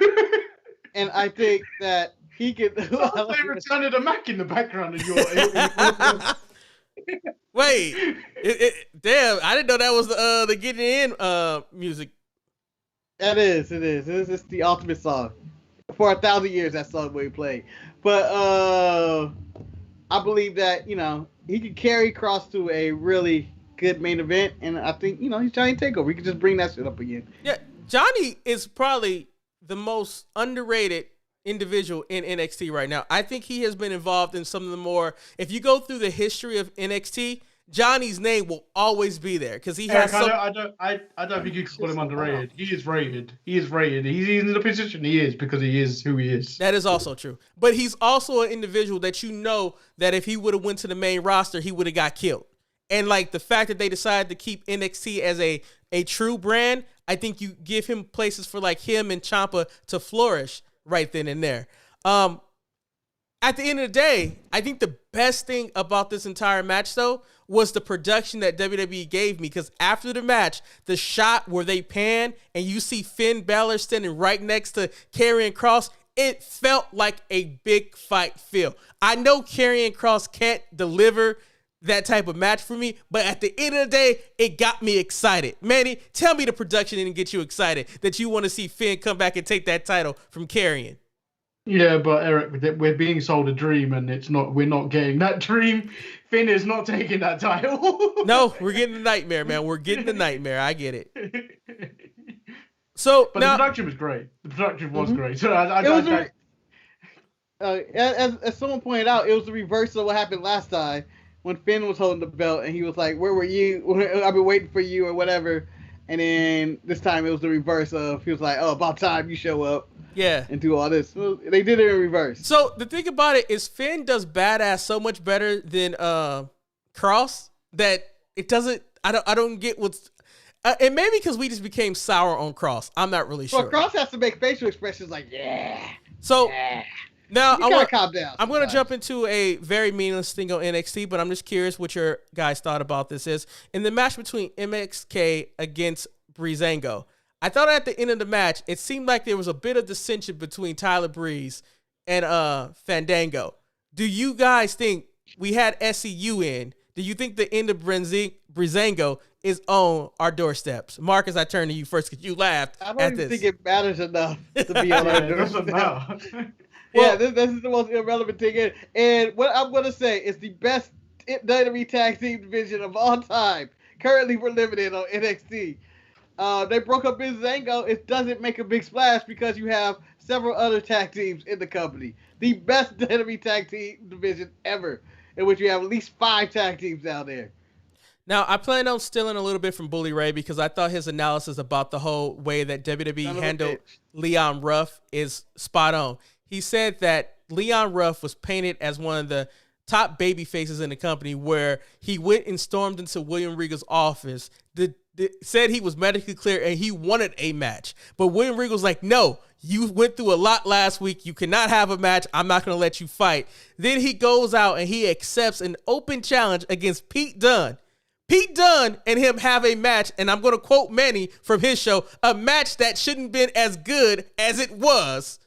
And you watched that show? I saw a little bit of that one.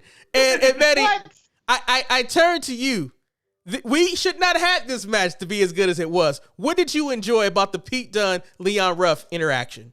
It was just Pete Dunne roughing him up, really. Pun intended. I'm a man of puns, okay? I'm a man of puns.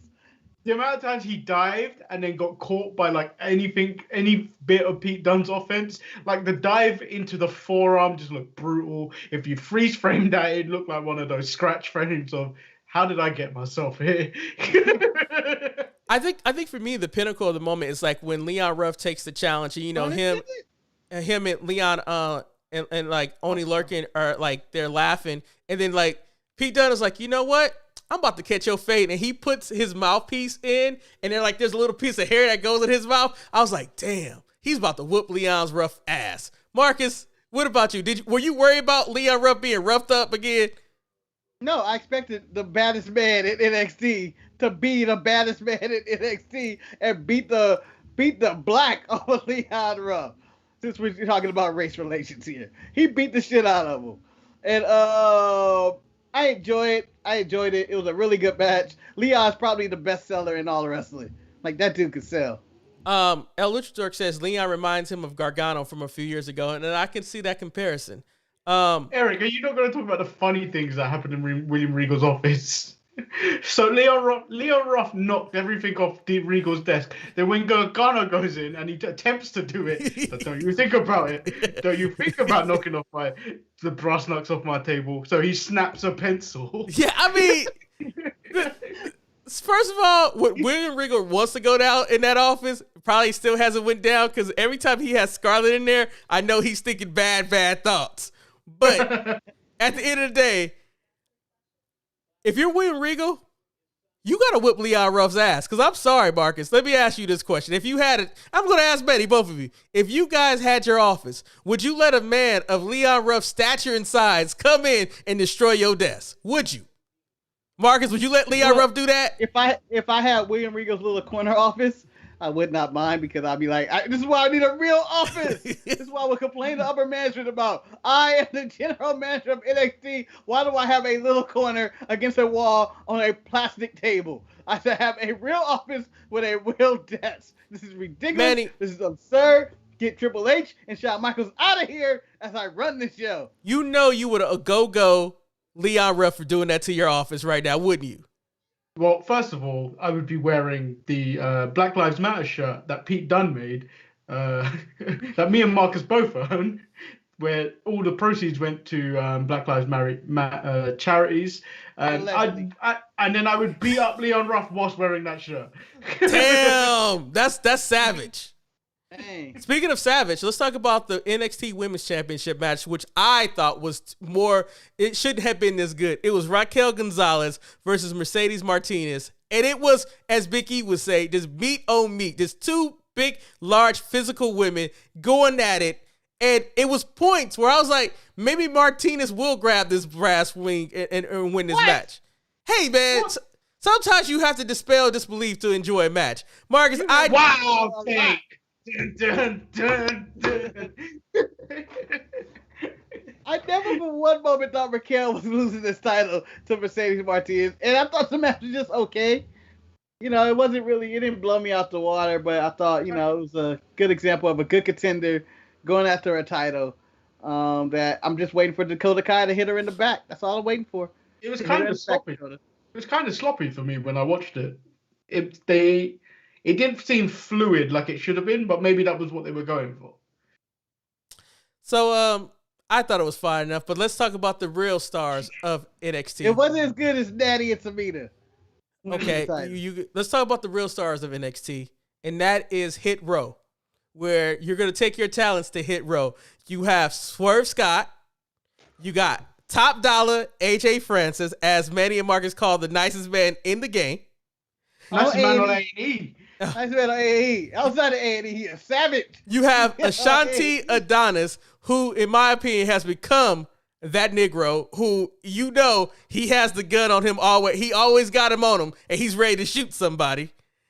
And then you have, what is the name of the girl? I don't know the name of the girl. B-Fab. B-Fab. No one knows her real name. But at the same time, she has been the most asked about female wrestler in NXT since she joined, because everybody has always seen her braids, because she keeps her. It's like, who's the girl with the white braids? Because she's always popped up on the scene. Marcus, I'm going to go with you first, because finally Swerve Scott is getting his shine. Marcus, were you happy to see your boy and his crew get his shine? I was happy for this group, and more importantly, I was impressed with Top Dollar, because everything he does is make money, whether it's on A&E or on Tuesday nights. NFL. He's always making top dollar. He showed his bars and everything. And I'm glad that this team is formed together and they found each other. How it's going to work, it seems like Swerve's going to be a big deal in the group. But I told Manny, the one team to put this over the top, to really make them into a real set, a real crew, you got to add Malcolm Bivens. He has to be with him. You say his name with feeling. Malcolm Bivens! I mean, technically, Malcolm Bivens could be that manager that Jade Cargill keeps talking about is recruiter, which is still one of the more perplexing things that happens on AEW that I could say. Well, it makes you wonder now because Zelina Vega's allegedly going back to WWE. Rightfully so. They ironed out their differences. Manny, here's something that this is really off topic and late, but I brought this up to Manny and he'd never seen New Jack City. And I said that to Manny that if Roman Reigns got 2 Rock Rollers and was walking around his office and was threatening the Usos and Paul Heyman with it, I said that would have been the perfect gimmick for Roman Reigns. And because I associated the Rock Rollers with Swerve, and then I decided, no, Roman gets those Rock Rollers. He's the big dog. As crazy as they may sound, Marcus, I feel like the Roman Reigns character is solely based off of Nino Brown from New Jack City. Because, Betty, if you ever get some time that you want to kill 2 hours and watch a hood classic of New Jack City, it has a young Chris Rock in that movie, just to let you know. I will not. Is that my selling point? A young Chris Rock. Well, because when you see where Chris Rock started from, and it has one of the greatest lines of ever in the movie that I'm not going to spoil it for you because it gives away what the character is. Well, you know the line, Marcus. He's a crackhead. Yes, you put a crackhead in the crack house on the cover. I mean, it's the greatest premises of that.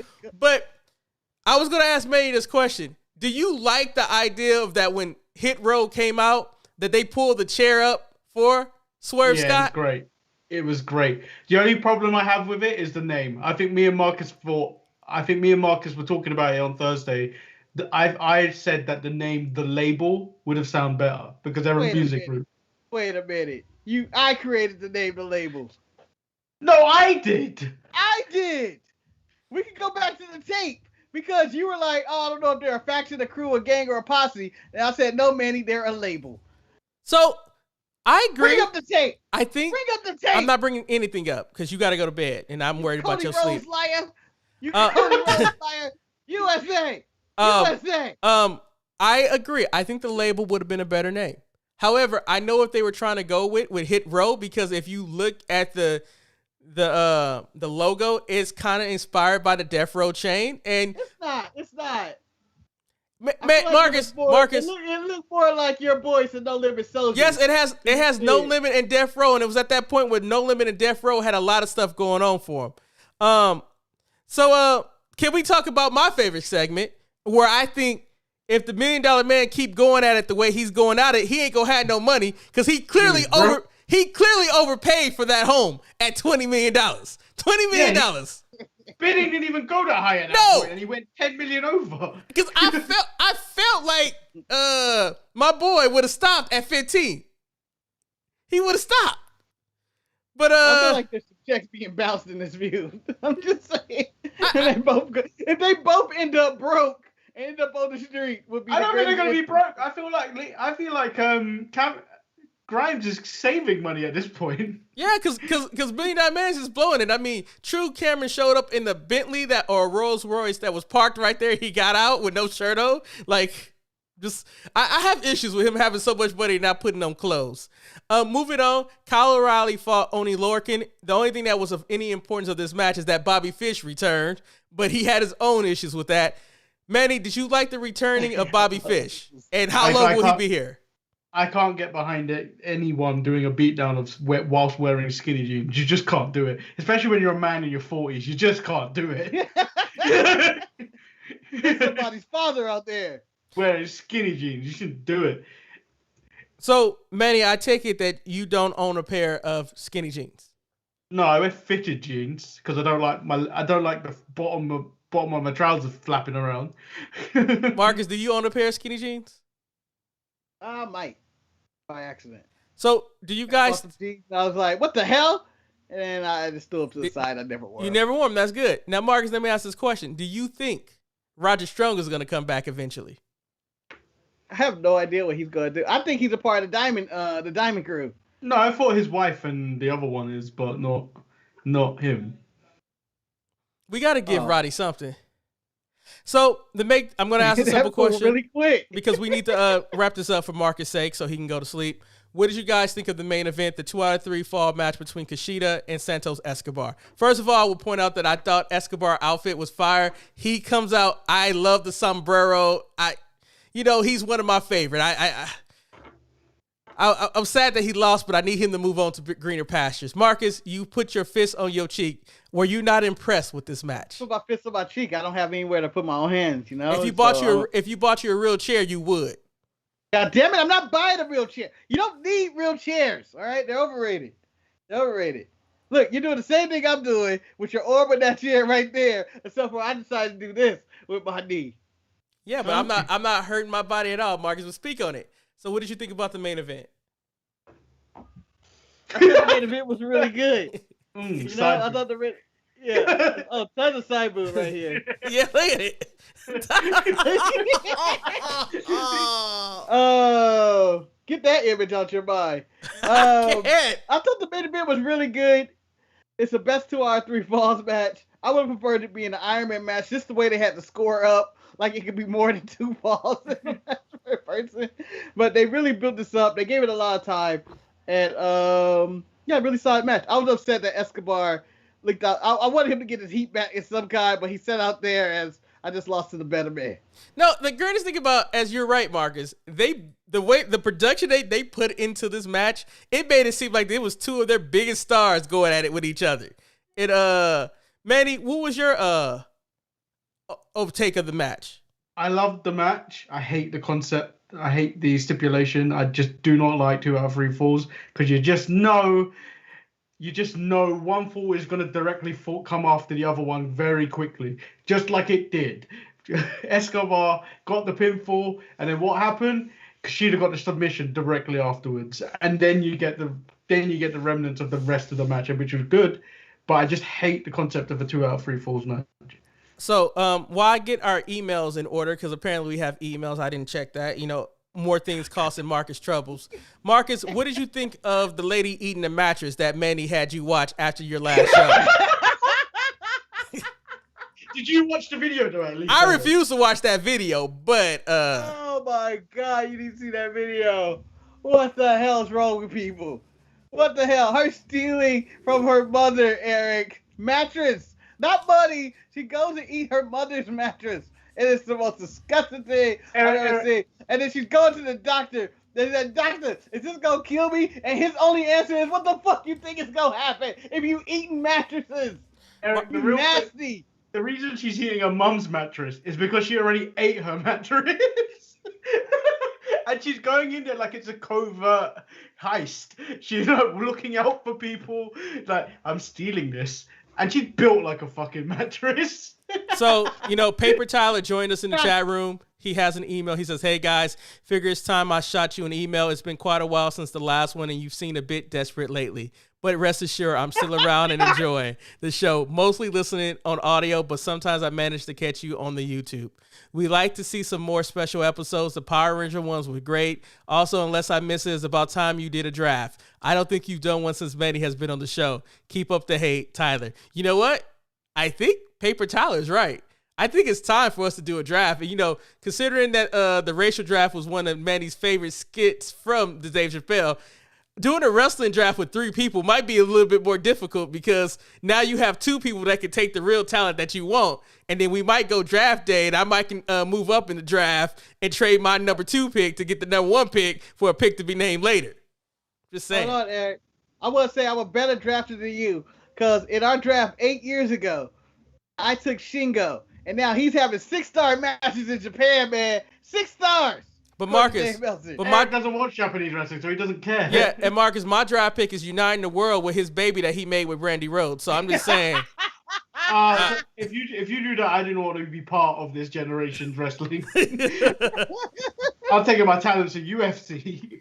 So we have an email from a longtime listener. He said, it's been a while since we heard from the guy who writes. He can book your hotel and even your flights. He can motivate you to do what's right. It's the Diz Man, folks. Yeah, that's right.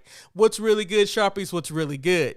To begin our time together, I wanted to say that while I've been away, I've been working on the 3rd episode of the AWO series, and so far it's coming along nicely. As a matter of fact, the other day I had a serious flow of ideas, and I believe I'll be finished sooner rather than later. In the meantime, swing by Amazon and pick up a copy of my books, AWO Big Time Players Episode 1 and 2 for $15.98. That's $15.98 together, not a piece.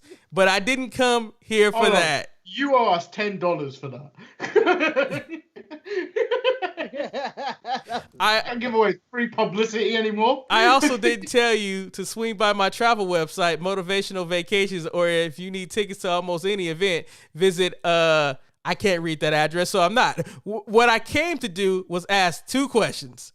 That's not $40. The first question has to do with wrestling fans. What I want to know is, what is your opinion caused the divide between us?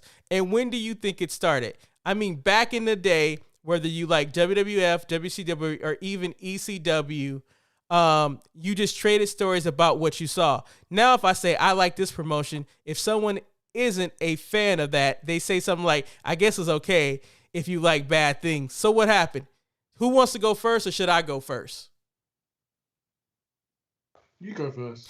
So what happened is the internet. And it's so, because like wrestling has always been a divide, because it's always been that one dude at school that watched one show different than you or other, and then they had the dirt sheets and stuff like that, and you just kept the complaining to your inner circle. Like, it wasn't on a global scale. Once the internet came about, people have been able to complain about shit and do podcasts about shit that, you know. So us. Us, yes, pretty much. We are assholes. That's what we're getting. It is. And so the fact that we sit here and we complained about Cody promo, there's another podcast probably somewhere that is praising everything Cody said. So it's like, the thing is that it comes back down to humanity, where humans don't know how to disagree with each other. We need to make sure that everybody likes exactly what we like, because we need to be proven that we're right. Manny, I'll go to you first, because you have suffered enough with the UK bashing on this episode. What do you think? I do not fuck that chant. That's the worst chant ever. For no reason. And the fact that it's so linked to a non-person in wrestling. Hacksaw Jim Duggan as well. I've never booed a man so hard. I've never booed a man so hard when he tried that in the UK at a UK show. He's like, USA! Fuck you! I don't like that. There he goes. That's all I had to say about that. Yeah, I think Eric's right. It's the internet. Marcus, what about yourself? What do you think? I also agree with you on the internet. But if you would like to hear more about my thoughts on wrestling fans, tune in to the latest episode of A Gentleman's Discussion, which will be airing tomorrow at some time. That would be $15. That's $15 to me and Manny for you plugging another show, because you took my plug of my show out on the run-in show, and I'm still upset about that. What plug? The one that I said I was going to take out. Yes, that you took out. You took out my plug, goddammit. No, but when we advertise on this show, Eric, because we're plugging our own shit, this man is plugging external stuff, which we get nothing from, other than helping him out. Anyway. I want money. I want to be greedy. Oh, did you guys know that, as crazy as this may sound, we actually sold a shirt in May. Someone bought the Untitled Manny and Marcus t-shirt. Hey! It wasn't one of us. No, it was not one of us. What?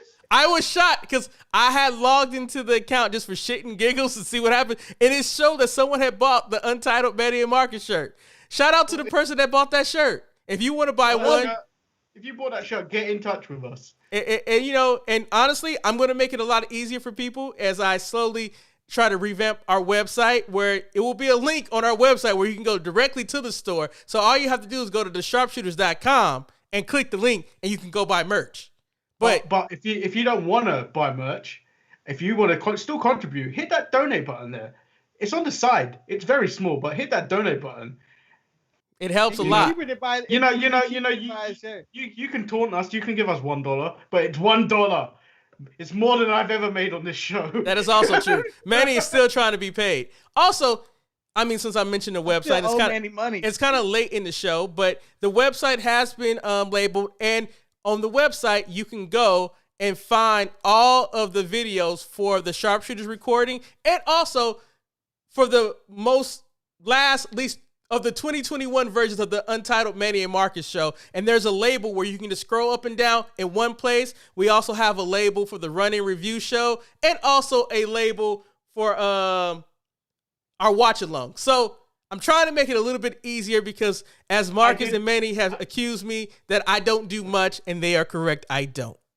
I did plug the work you did on our show, either on Tuesday or Thursday, when I was going at the potential of cancelling Tuesday because none of you watch it. Manny, me and Marcus damn well know kill ourselves to do that. Manny, show. As you know, if you want to look at the numbers, it's only like a 10 view difference from the Tuesday show. Yes, and the but Thursday Marcus, show. So the fact that you guys damn near kill yourself for that Tuesday show, covering a show that nobody cares about, Monday Night Raw. Once again, I tell you day in and day out, cancel the Tuesday show or make it a special show when you talk about a pay-per-view. No, we're down near close to 100 shows, Eric. Yeah, everybody a quitter, Eric. No, you're not. Okay, I do quit every now and then. I quit when I lose. But but you never lose. I never lose. So, speaking of that, this is a side question. How's Shantae doing? She surviving the shot? She seems like she's doing a lot better than I thought she was. She only has a slight headache, so she's built for it tough. So, Manny, his email continued. He said, my second question is a little more fun. I simply want to know if you were a wrestler, who are some of the people that you want to do your interest in? Me personally, I wanted either Busta Rhymes, Mystical, or the late DMX to do my interest zone because I know it would be full of energy. Anyway, Sharpies, I'm going to go, but you guys take care and remember, visit motivational vacations because sometimes you have to get lost to find yourself. Later, guys. You owe us $100. That's actually a good sometimes you got to get lost to find yourself. I like that tagline. I might have to steal that. Are you leaving? Okay. Man, Shantae is here, Marcus. She's here waving to show how good she is. She's standing upright. With her Jason Momoa shoes on. No one can see it because she is not in the picture. But the principle of the situation, Marcus, she's saying you a bitch for being sick and was dying after your shot. That's what she just said. Like Jimmy Uso, Eric, I have a shirt that says I'm nobody's bitch. Oh, okay. Manny, are you going out to Zach Gibson or are you using that as a telephone? Hello? I feel like I'm in an episode of Get Smart. That's an old ass reference that I think that if we had a young audience we wouldn't get. But our demo is old. Our last email, we're walking at the WWE demo. Our last email comes from El Luchador. He says, as a wrestling fan for almost 30 years, I have come to learn a few things about wrestling fans. One of those things is that we all do wrestling poses throughout our day. I have done so many wrestling poses during my life, such as HBK, Randy Orton, Bullet Club, handgun pose. So I'm wondering, what poses have you three done throughout your life? Marcus, what pose have you done? None. Wait, pose? Yeah, Marcus, you have done the DS shock so many different times. That's not pose. That's not form. I thought he said poster. Pose, sorry. Man. You tired, Marcus. Okay. I need to put you to sleep. No, it's definitely let's see. Shawn Michaels is probably the most given. Hogan, of course, the Warrior stuff. That's more of a taunt, but it's probably the Shawn Michaels. Probably Shawn Michaels is what I do the most. Manny, what about yourself? I do the Orton. I am also an Orton person. It's like It's not necessarily a pose, but if there's a small amount of stairs, I will Batista run up them. It's not like a Batista run. You got to do the little psych up before you do it as well. Yeah, it's like, yeah. I mean, I'll tell you about most used taunt though. It's the you can't see me though. It is really used, especially at my job when it's like you owe $5. How much? I just do like that. I am known in private to do the Macho Man point to the sky spin. I don't know why, but occasionally you get a little bit of the madness inside of you, and you need to let it out. Anyway, thank you guys for the emails. We really appreciate it. Was this all based off me telling people to email us last week? It could be. Continue to do that. Or leave comments below. Tell us what you think of our thoughts on Cody Rhodes. Or Bobby Lashley being the American Nightmare. You know what, Marcus? You're right. Yes, please keep the conversation going in the comments. Even engage with some of the spam people that offer pictures of their boobs and stuff in 30 seconds if you click on the link. Give us more comments to that. Yes, we're being needy. You feel like a hot boy today. Huh? As I've said numerous times on this show, I am a needy motherfucker. Manny is a needy motherfucker. He is. And so feed to his take. We have the needy Lord, we have Wild Take Eric, and we have Sleepy Marcus, who's going to be put to sleep underneath a flag. I know. If Andy and Go-Go were to come to my house and put an American flag on me while I'm asleep, I would say, that's a nice gentleman, but never do that shit again. And that's a great way to end this show. Shout out to the captain who's in Wisconsin saving hoes. We hope you guys enjoyed this episode. It went a lot longer than I thought it would be, but we had to dissect Cody Rhodes and his "I have a dream" speech or "I have a nightmare" speech. For that, I am Eric. I'm Lord Manny Hayes. I'm Marcus, the grand finale. And everybody, let's put Marcus to bed. Good night, Marcus. Everyone stay sharp. Until next time. Peace. Peace.